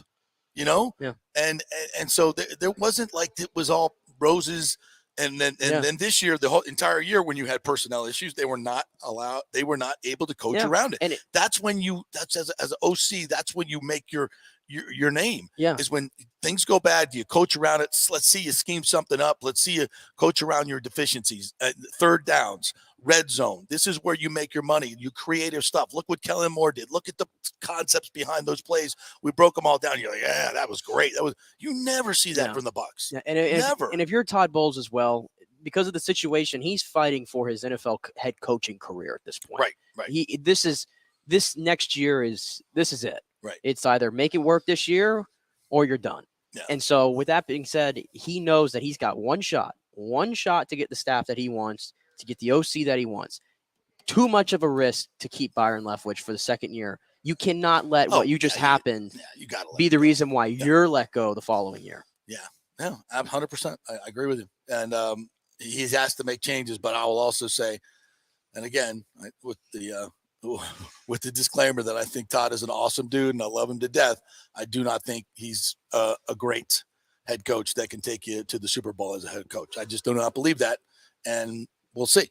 And if I were the Glazers, I would be making a change there, especially if I'm bringing in a new quarterback. If I'm bringing in a new quarterback, I don't want Todd Bowles to be the head coach. But if this is Todd Bowles, he's the one that fires the staff, correct? Hires and fires the staff. Well, in conjunction with the general manager, but for the most part, head coaches get a lot of leeway into who they want as their coaches. Yes. There are some times when ownership will say, like, the Glazers said, we're bringing in John, you're the head coach, but you're not touching the defense. Listen, I think what probably happened, he had these meetings with the Glazers, and this is way, John Gruden inherited his defensive staff. It's a good point. Okay. But it also was, Monty Kiffin. I know, but I'm just here. It's a big deal about, it's also Tom Brady, this great deal. Like, Todd was handicapped. Todd was handed the GOAT, a Super Bowl, not a Super Bowl. He was handed a lot better situation than 95% of new coaches. Come on. Bruce Arians even admitted that too. Come on. I know. Everybody said we didn't get to hire his staff. Well, he also got the GOAT in 7 Pro Bowlers. How many new coaches get that? And that's what I said. I mean, yesterday. Not many. We talk a lot about the coaching, but the players still got to wear it too. That's right. The player, especially the ones on defense, my goodness, still have to wear it. I think in general, if you would say all the new hires in the past 10 years, you go look at the situations they took over, I would say 95% of them would say, I'll take that. I got Brady. I got all these guys. What did Brian Daboll walk into? Yeah, exactly. Not much. Not much. Not much. Seriously. Yeah, they what did Doug Peterson walk into? A dumpster fire. Malfunction junction? Right. And those guys took the same group of guys for the most part and turned the whole damn thing around.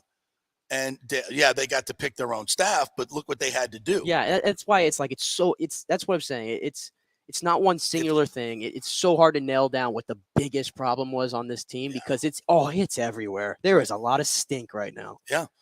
But speaking of stink, what was this that the Cowboys were doing? Was this some millennial thing where they were like smelling their finger when what are you talking about? When the Cowboys scored a touchdown or CD Lamb scored something and they were I didn't see that. I was too busy throwing pillows across the house. Sorry. Does anybody know what that means? They're like smell. Maybe I don't want to know what that means, but they were. CD Lamb was doing it. Dak was doing it. I'm like, what the hell are they doing? It wasn't this because you can't do that. It was like smelling their. I don't know. I just sound like what kind of? I thought maybe that was some new millennial TikTok thing. I don't know. I don't have TikTok. I'm the wrong resource there for you, buddy. All right. So one of you people out there, I'm sure of our extensive audience out there, will know what the hell that was all about. Somebody fill in the old head here. All right. Well, we need to take another break. We'll come back on the other side. This is kind of a rapidly developing situation here, so we want to stay on it topically. That's why we do this show live each. Back in a second. JP here for Italiano Insurance. If you've started a side hustle during COVID and the business has grown, well, you need business insurance because if you get sued, you could lose all your personal wealth if you're not properly protected. That's right. Your home, your savings, everything could go. So get protected now. Call the great agents at Italiano Insurance, 813-877-7799, and a real human will answer the phone and get you protected. If you haven't shopped your business insurance in a while, you could be overpaying by thousands. One customer had their golf buddy handling his business insurance, then called Italiano to shop it around, and they saved him $26,000 a year.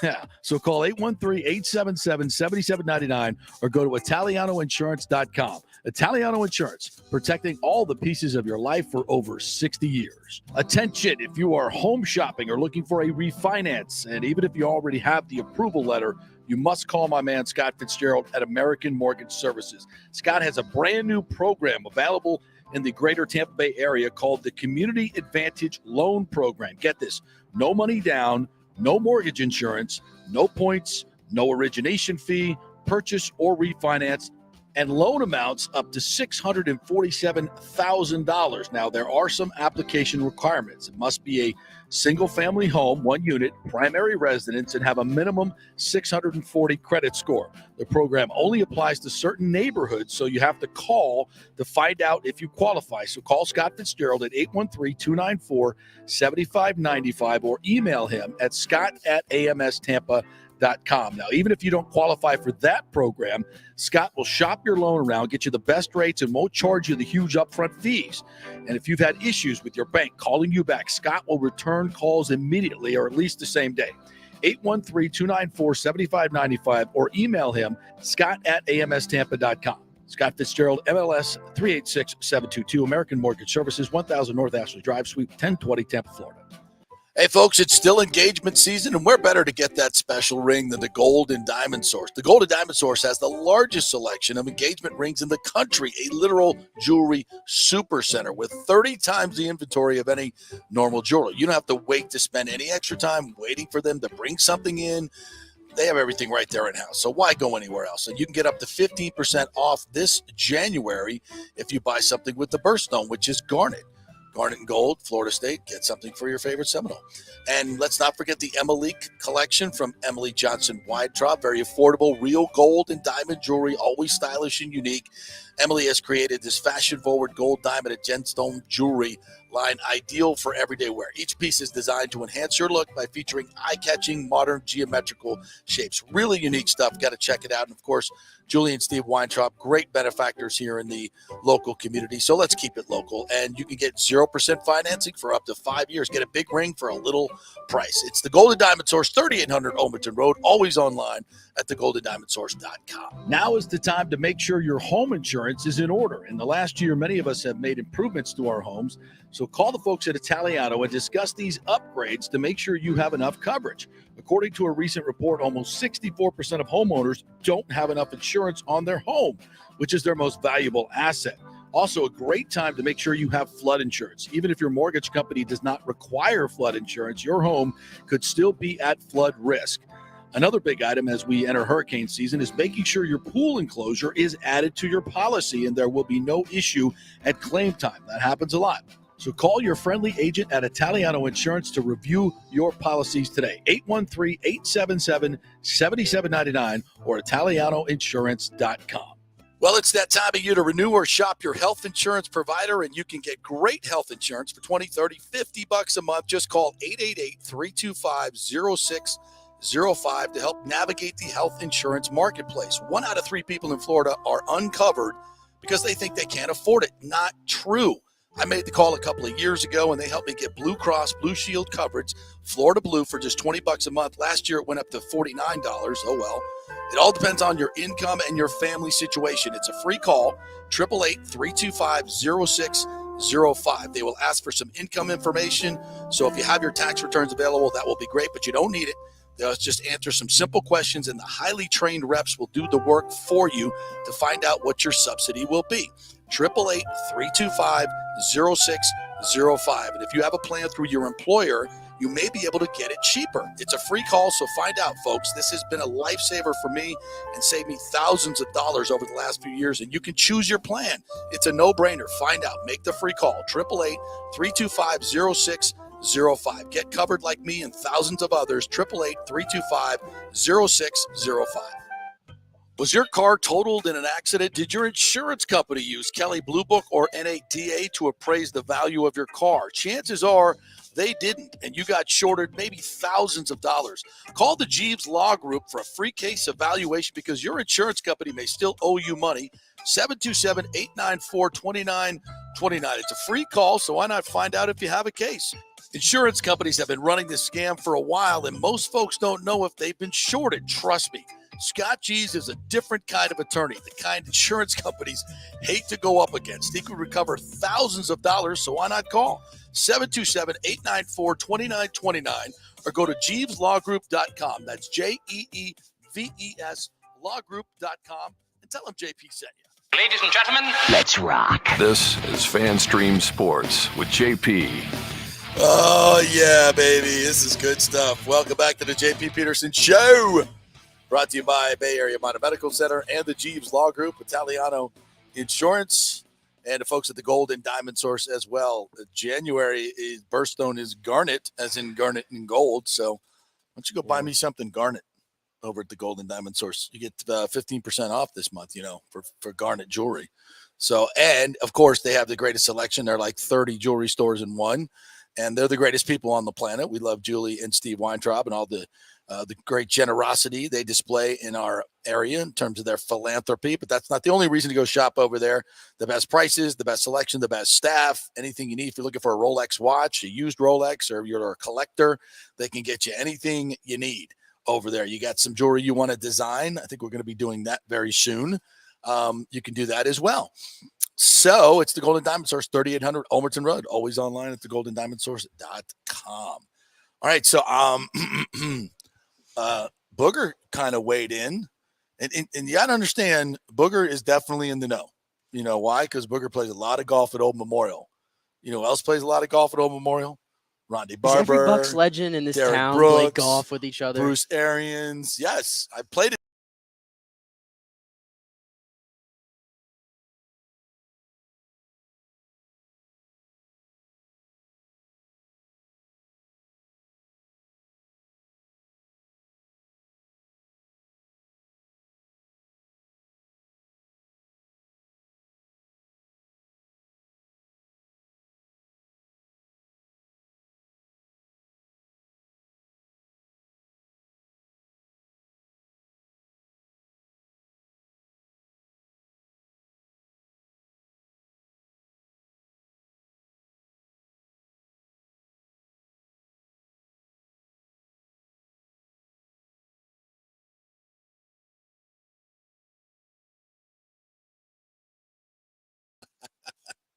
I'm just laughing at that because it's true. He was terrible this year. And then, again, it's not just because of him. The protection issues were awful. We said all that. But everybody was like, oh, it's not Tom's fault. You're crazy. He should get just as much blame as credit that he got for winning the Super Bowl. That's all I'm saying. But again, that doesn't mean that Leftwich is a good coordinator and shouldn't have been fired. It just means that it's not all Byron's fault. Like everybody thinks this is going to be a quick fix because we got rid of the offensive coordinator. No, sir. No, sir. You still have a quarterback that's limited in what he can do. And again, that's what he's saying. That's what he's saying. And he's agreeing with me. And now you think we're all stupid. Whatever. He's gone now. So what next? And I'm glad we're the only local sports show on right now that people can come and react to this. So let's get some reaction here. Let's put up some of the ones that are pertinent here today. What do you got over there? I know you're reading more of these than I am. Yeah, let me get over here to the ones about Leftwich here. Well, this one is from James. JP, you never know. They still might fire Bowles if Peyton comp is mid-first round pick, then go for Peyton. Hell yeah.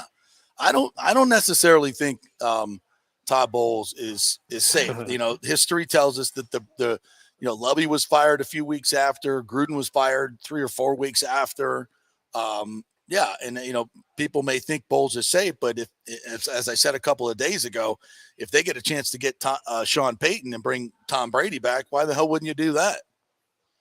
Of course you would.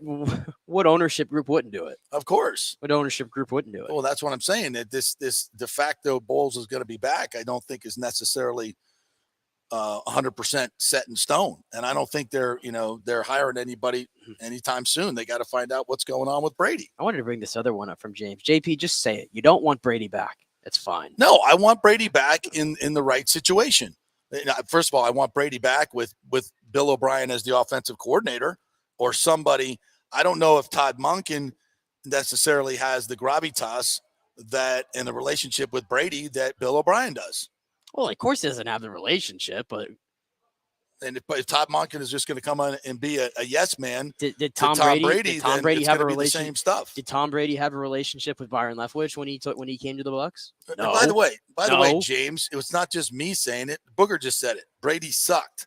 Dan Orlovsky has said it. Kurt Warner has said it. Guys that know a hell of a lot more than me about football. And it's true. Yeah. He was not good this year, but we said this yesterday. Bring Brady back on, with a much clearer mindset than he had this whole year, dealing with the divorce and FDX and everything else, and Bruce Arians and who's the new coach and all the noise that Nick has talked about all year long. Yes, noise. It's been a noisy year, and he was not healthy. Look at the damn guy. It was like a walking. Which is why I think I said yesterday, I want to see it. I want to see a full year of him doing the things that he always did before without the personal stuff in his way. Exactly. And see what happens. Yes. I don't want Brady coming back with an offense coordinator that he didn't approve or is not going to work. Hasn't worked with. Who knows if he's going to approve Bill O'Brien? We all talk about the relationship, but I believe they got into a lot of spats, if I'm not mistaken, whenever he was there. They did. So who knows? Publicly, yeah. Some of that is healthy, I guess. You can make an argument. So it's very healthy. I'll bring this one up better here. Than just having yes men everywhere. Bring this up here from Richie P. Chuck Noll was 1-13 his first season. Jimmy Johnson 1-15. Belichick sucked ass for years. I think you have to give Bowles a chance. This is his fifth year as a head coach. Yeah, he's had like almost a 90-game sample size, and I tend to feel like we can do this with a lot of stats. There's exceptions to the rule, obviously, and just I'm not trying to poke holes through your argument or anything, but Bill Belichick, without Tom Brady as his quarterback, has like 2 playoff appearances in 10 other years without Tom Brady as his quarterback. Right. So, it's a quarterback. It's a quarterback league. No, quarterback coach driven league. No question about it. And yeah, but to me, it's the eye test. It's the eye test, and it's the in-game management. It's all those type of things. I saw it up close and personal this year. What Todd Bowles brings to the table as a head coach, and I don't think it's good enough. I don't think it's good enough to win you a Super Bowl. I think he's a great that's the thing. defensive you have to ask yourself the question: can I see you winning us a Super Bowl? Can't see it. And Do they look like they're a piece away, a couple pieces away? Look at how the answer's no. Look at how the defense played Monday night. Yeah, his they unit, were awful. That's the problem. Like, he's a defensive guy. He's admitted he had no input on the offense. He wanted to let those guys do their thing, whatever. Okay, well, the defense is your baby then. You got control what you can control. Your defense stunk the joint up against every good team you played. Awful. You kind of put it on the players, which again, like I said, players got to play too. The Redskins held the Cowboys to what the week before? 6 points. 6 points. They went up and down the field on the Buccaneers 5 times. You couldn't stop them. They got almost every big 3rd and 4th down that they needed. That was no contest. No contest. They could have scored 75 points if they needed to. You weren't stopping them. So, I mean, that's your baby. And the way you manage it, why are we having a first-day install breakdowns in Week 19? And that was constant throughout the season. Did you see this team get any better as the year went along, offensively or defensively? No. Did you see this team play hard consistently? Tom Brady said your game day effort is embarrassing. And you want to keep a head coach who's in charge of that? I mean, it pains me to say this because I love Todd Bowles as a human being, but those are not good traits. They're not good traits, folks. And there's a long track record to say that we're correct on this. Yes. Where was the comment here I was looking for? T. Corral talking about the Bucs' future. Do the whole restructuring contracts thing. Brady comes back. Bring in Bill O'Brien, OBJ, and a free agent tight end. Find a tackle somewhere. I don't know. It's a mess. At least I got my Knowles. No, listen, I said this yesterday. All those things can happen. And that's the best scenario you can hope for. Scenario for both parties. Because the rebuild scenario for next year is horrific. Yeah, and by the way, I wanted to. No cap money. I do want to address this. I do want to address this, by the way. Regardless of what they can do restructuring-wise, I think Bucs fans, and maybe I'm guilty of this too, but temper your expectations if Brady does retire of who the quarterback's going to be. Yes. I don't think for 1 second that Kyle Trask and Blaine Gabbert, they're going to go to that option unless they strike out everywhere else, right? But I think a lot of people are like, oh, well, Aaron Rodgers might want to get traded. That ain't happening. We can't afford him. That's my point. People are like, people mention Lamar Jackson. They ain't happening. No, that's going to be $50 million. Even Derek Carr, who I love and I would take in a heartbeat. I think he's too expensive. Yes, where would we get the money? I love Jimmy Garoppolo, but similar to Brady, he's got to have everything around him, and it's kind of the same situation. And I don't know if Garoppolo's – I don't know. Who knows? But even he's probably too expensive. So you know what you better start getting used to? Again, this is for people that don't want Brady back here because there's a lot of people that are saying, I'm done, which I think if you're a Bucs fan and you're saying that, well, there's something wrong with you. You heard Rondé say we're not sure if there's people in the building that aren't really down with that. I'm just saying the quarterback options I'm talking about here are Sam Darnold, Baker Mayfield, Gardner Minshew's, the Taylor Heineke. Is that what you want? Is that what you want? No. Got to press you sometimes. No, listen. My preferred way, and I'm sitting here with my eyes wide open at Tom Brady's limitations. And they are aplenty, but he's also still can throw the football. And if you can some way try to recreate 2020 to some level, like he just said, go get OBJ, go get it, or just find a third receiver that you think is going to be. And by the way, we still got to pay Russell Gage. So, going to get healthier. Godwin, hopefully Evans and Brady get back on the same page. Your offensive line is going to be better. Yeah, and I'm more open now to putting Wirfs at left tackle, by the way. Yeah, and move Wirfs over, find a right tackle, draft some dogs on defense, bring in Todd Monken and Brady or anybody that has a creative mind that will be better than Byron Leftwich, and Brady needs to cede that power and construction to that offensive coordinator and not try to constrict him and just let somebody else do it. And by the way, I was wrong earlier in the season. We were talking about what the offense was going to look like.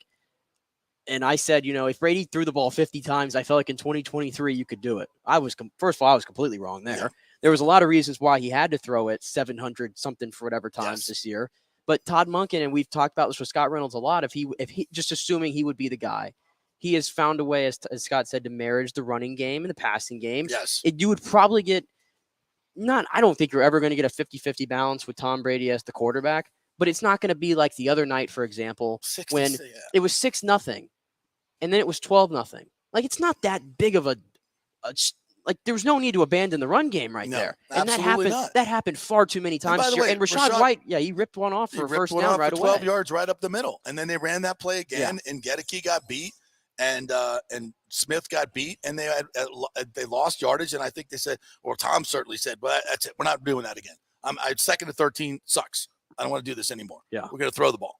So, 2nd and 9. They just really, sometimes we completed the pass for 1 yard. Yeah. So 2nd and 9, much better than 2nd and 13. But again, part of that goes back to the way you are running the ball. But, who was it? I heard somebody this morning, I think it was Ninkovich, said, for the Cowboys, they were talking about the fact that the Cowboys have 2.5 less days to get ready for it. And Ninkovich said, he goes, well, the Cowboys just played in a pillow fight against the Bucs.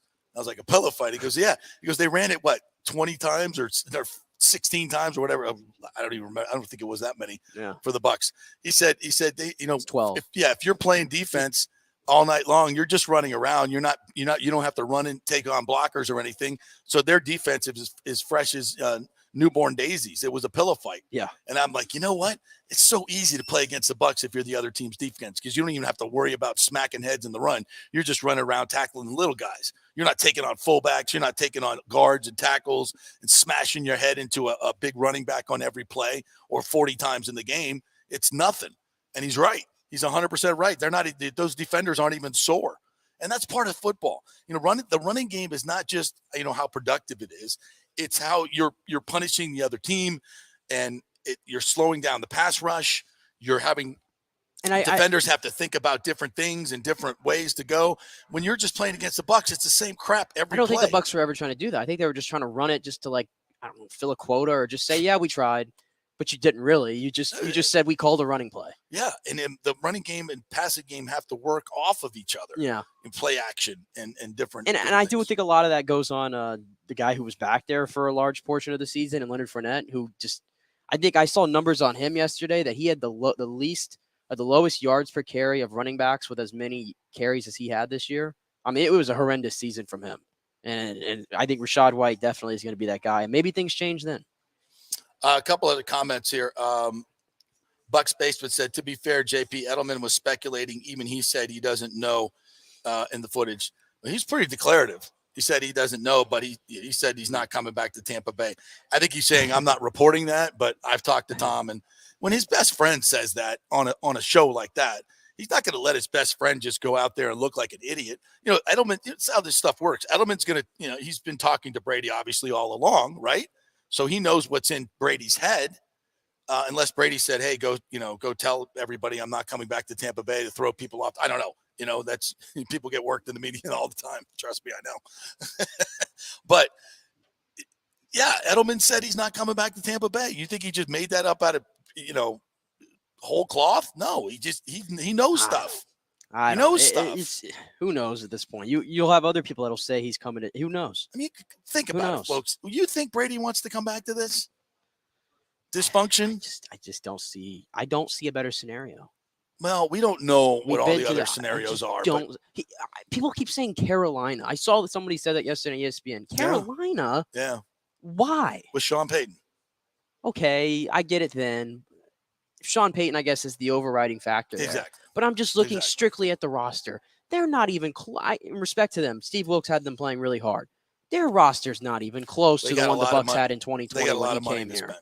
Free agency Sure, but I don't see that. Yeah. And Brady, the Miami thing I think is real too. It's from a business standpoint. I don't see him going to the AFC though. Yeah. Now, I know he loves to compete, so maybe he's not even thinking about that at all. I think he looks at the AFC East and says, the Bills are good, but I think Miami went toe to toe with Tua. That guy, the Jets are on the come up though. The Jets are on the come up. The Patriots are always going to be scrappy. I don't think guys like Brady make their decisions based on, I'm afraid of this guy or I'm afraid of that guy. I don't think they make their decision. I think they look at it like every year is different. Every team is different. There are certain places you got to beat them eventually. And you got to beat them eventually. And do you think part of this too? And we this was a good discussion because we had it with Steven Stamkos being able to stay out of the limelight here. Yeah. You think he's been able to enjoy that the last 3 years? He's easier to stay out of it. He lives right next to that than in Miami. He lives right next to that little municipal airport that he can go in and out of, see his kids and all that kind of stuff. I think his life here is easy. I mean, you go to Miami. Yeah. Oh, forget about it. Yeah. Come on. You don't no, he's not going to have the Las setup that he has Vegas? here. Davis Islands, where he lives, is literally like a minute from that airport, and he can pick up his kids anytime. His son from New York can get down here. He can, get up to New York. He can do whatever he wants. Yeah. He's got his own airport right there next to him. And he's 15 minutes from the facility. Probably 10 minutes at the time he goes in. Yeah. Everything is here for him. And yes, as you said, he's got anonymity here. He doesn't really. I trust people are knocking down his door. And I truly believe him at being a father and all those kind of things. That's a big priority. That is huge. That's probably number one priority to him. And that's why he's not going west. That's why you have to cut off the country right here to his options. That's why I said and when you dwindle it all down, this is the best option still. I think it's a good option for him. I'm not saying it's not, but I think I don't think he looks at it the same way. I'm telling you, you got to see who's saying these things. Booger, Rondé, they're talking to Bruce Arians. They know people inside the organization. And if you think that, I think there's this perception out there that the Glazers love Tom Brady and Tom Brady loves the Glazers and Arians and Brady are best friends and it's kumbaya everywhere. I didn't say Arian. I said it's not. It's not. The Glazers and Brady? How he tried to go to Miami last year. It was tampering. Yeah. Come on, people. Yeah. Let's understand what's going on. And the Glazers are businessmen. They love Tom Brady because Tom Brady makes them rich. And so why would the Glazers ever say no to Tom Brady? They would never say no to him. That'd be They've a never stupid said no. business But move. I'm not saying that. But I'm saying if you think it's he's coming back here because he loves the Glazers and he has a great relationship with them and it's kumbaya. No, that's not the. I'm not saying they hate each other, but they have a business relationship, and it has worked out very well for both of them. So I'm saying if you think there's some emotional bond to Tampa Bay, you're wrong. You're wrong. Tom does not have an emotional bond. I might disagree a little bit. Okay, that's just me. I'll bring this comment up here. Last comment we'll do from Jordy because I love this. Bucs fans are such a glutton for mediocrity. They don't even try to keep a great brand new toy. Glutton, yeah. When we have a new one, it's if it's an old toy to another fan base. It's so true. We're so used to just see ya. Mediocrity. No, and I think that's part of it. Again, of all the scenarios for next year, again, the rebuild is coming eventually. All right. But you want to stave it off as long as you can, right? There's no reason to jump into if there was some, great quarterback that we could go get high in the draft or something, some, program saver, I would, and you'd say, we got a chance to do this. Let's move on. I'd be like, yeah, okay. But what are your options here, man? Your options are next year or suck horribly or try to put it back together with Tom. Now, do I think that's a surefire, Super Bowl recipe? No. But as we've said, the NFC is no great shakes right now, right? There's opportunity here in the division, certainly. And if you stay healthy and you can do all those things we talked about, you got a shot. Without Tom Brady, you're $34 million dead cap on the quarterback. You got to, even if you restructure everybody and get rid of Donovan and get rid of Leonard, you have like 35 million to go spend. And you got to replace tackle and, get another running back and a kicker and a tight end. I mean, they're going to suck. And who's your quarterback? Kyle Trask, Stetson Bennett, and Todd Monken? Yeah. I would tell you right now, the difference of having Brady and not having Brady is probably a plus 4 or 5. At least probably even more win differential right now. At least it was this season. The only positive to it is you're starting your rebuild. Okay. And again, that's a positive. From what I saw this year. Is that a positive? Starting to rebuild? Well, you're starting it a year early. So, ergo, you're getting closer to. I tell you right now, Super Bowl with I'll tell you right now, as a Bucs fan, that's not what I want to hear right now. Of course. Even if it might be smart. Yeah. I'm just saying. No, you have to hold on to this, and I mean, just keep who wants to your head up, above water. Who wants to sign up for that? You have to. You're. Yeah. I know that every year goes by, you're getting further and further away from when you were truly at the top of the mountain. But while you have, there's still a lot of talent here. Still a lot of talent here. And as much as I've said about how Brady played poorly this year, he's still Tom freaking Brady, and I don't want to write him off. Say he's never going to do it like everybody did after his last New England game. And I went back and looked at the tape and I said, the dude can still throw it. He can throw it. He's got as much arm strength as anybody in the league, and he can still do it. Now you got to put everything around him, but he can still do it. And I also said he's coming to Tampa Bay, by the way. And everybody said I was crazy. He came here, he won a Super Bowl, almost won another one. And if you can, your best option is to try and run it back with him, but you got to get better on the offensive line. You got to give him more weapons. That's it. That's your best chance. Was that good enough? I don't think so, but we'll see. And with Todd Bowles as the head coach, I definitely don't think so. And I don't think Tom Brady would think that either. And that's why I think Edelman's words are probably more prophetic than anything. Right now, after everything I've heard today and all the people that are talking, my gut feeling says Tom Brady is gone. I thought that beforehand, but when I looked around, I said, Tampa, as we just talked about, his situation, his personal situation, I think is as good here as anything. But we don't know everything. We don't know what he's been offered in Miami. We don't know what David Tepper is offering him in Carolina, if there's something there. Sal Pal brought up the Jets. Sal Pal is pretty plugged in. No. His son lives in New York, and his son's starting to play football up there, and the Jets have a damn good defense. And I believe in their head coach, by the way. I believe in Robert Saleh. And you got the New York market. It's not that Brady needs. You mean the Jets who want to hire Nathaniel Hackett? You think he's going to believe in Nathaniel Hackett? I'd say if he was going there, no. If he was going there, that's a move to get Aaron Rodgers. That's his move. Yeah, fine, whatever. I'm just saying these are possibilities, but we don't. My point being, we don't know all of the personal situation of Tom Brady. And I think that's going to go very far. That's why nobody does. This is why this is all speculation at this point. This is all speculation. You might might lean to him leaving. I lean to him staying back. I know this. I know Julian Edelman knows more than I do, and you. True, but there's also a lot of people who are well connected inside the building, like yourself, and other people that are saying things and that have a hunch that he's going to keep coming back, and national reporters that have said it too. So, I mean, who do you want to believe? Well, Tom everybody makes your decisions who you want to believe. But at the end of the day, Tom, I truly think has no idea what's going to go on. He doesn't know yet. I believe that. So, I mean, how can we know if he don't know? So at this point, we're just waiting. We're looking at the situations and we're speculating. That's what I did when I predicted he would come here. So I'm trying to do the same thing and looking at the situations. And the situations, by the way, are evolving. They are evolving. Where does Sean Payton go to coach? What does he have to work with? Who's coming with him? Who are there's a lot of stuff that we don't know yet that's going to evolve that will affect the decision. So we're just trying to give you our best guess now. And, what we think in terms of how the Bucs would handle the whole situation. So, all right. Anything else we missed here? Do we have the Gronk audio? Let's run the Gronk audio. This was, speaking of Aaron Rodgers. So Aaron Rodgers is owed, I think I saw if the Packers trade him, they got to eat if they trade him after June 1st, I think it's like $20 million this year, $15 million the next. So if they trade him, it's going to be after June 1st, which, what team wants to wait around after the draft and everything else to find out who their quarterback is going to be. So that's a weird thing. But here's Gronk talking about the Aaron Rodgers situation. He said, do I think I can still play? Of course. Can I play at a high level? The highest. I think I can win MVP again in the right situation. Is the right situation in Green Bay or somewhere else? I'm not sure. I don't think you should shut down any opportunities. I think there's more conversations to be had. What's your take on that?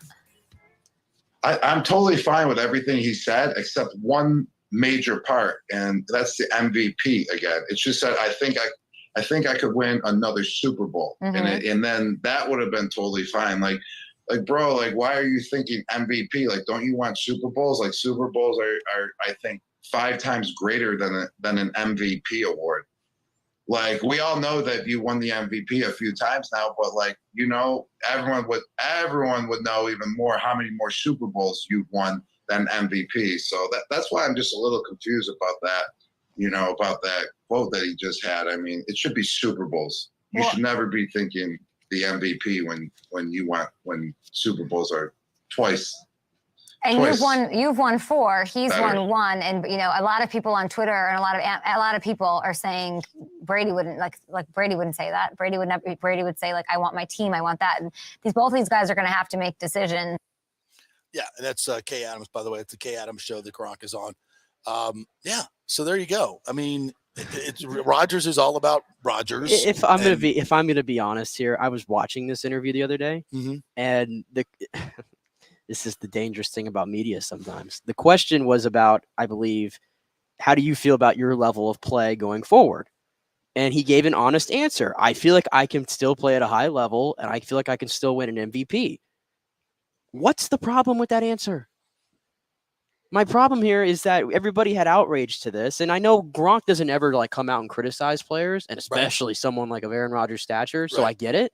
I understand Gronk's point, but I don't necessarily agree because we ask all these quarterbacks not to be robotic, right? Right. We ask them to give us honesty, no cliches, no coach speak, quarterback speak. And Aaron Rodgers goes and takes an hour out of his Tuesday every single week in front of millions of people and shoots it straight. I like that. But when he says something that's a little too straight for us, we criticize. That's my problem with it. I think Gronk's, because taking it a little bit out of because context, the question has not been included, and that was what was all over the place yesterday. And I'm like, the question was about his. He gave you the answer. Yeah, he's like, personally, how do you feel like you can still play? Yeah, I still think I can play at an MVP level. I don't hear Rodgers say the MVPs are more important than Super Bowls. No, but he could have said, my number one goal is to win another Super Bowl and win Super Bowls. The counter there is that every time Brady's asked in a press conference about his individual achievements, he says, it's all I can't do without the guys in front of me. I can't do it with the guys out there. Right. It's about team success. It's not about individual success. And because he's got 7 Super Bowls, it is what it is. But I'm sure somewhere in Tom Brady's body, he cares about those personal things. Oh, no question. He's just not going to say it out loud. No question about it. No question about it. All right, good stuff. Our thanks to Dan Lucas, who joined us today. Boy, that went quick today. And the headline is Byron Leftwich has officially been let go now, just like Pewter reported back on Monday or Tuesday. And we had Scott Reynolds on yesterday. You can go check out that interview yesterday on our show. You can do that to YouTube page, Twitter, Facebook, and also download the app FanStream Sports, all one word. And just tap that app anytime, and you can listen to the show. We've had a lot of new listeners this week. We thank you all who are watching on WATB as well on Facebook. We thank all that group because we've got a ton of new folks in from that, and that's awesome. We keep expanding and keep growing, so we thank you guys. Please tell your folks the best 2 hours of Tampa Bay Sports Radio right here every day, 10 to 12, and you can listen to it on demand anytime on Apple and Spotify as well. Thank you all so much. We'll talk to you tomorrow. Go Bolts.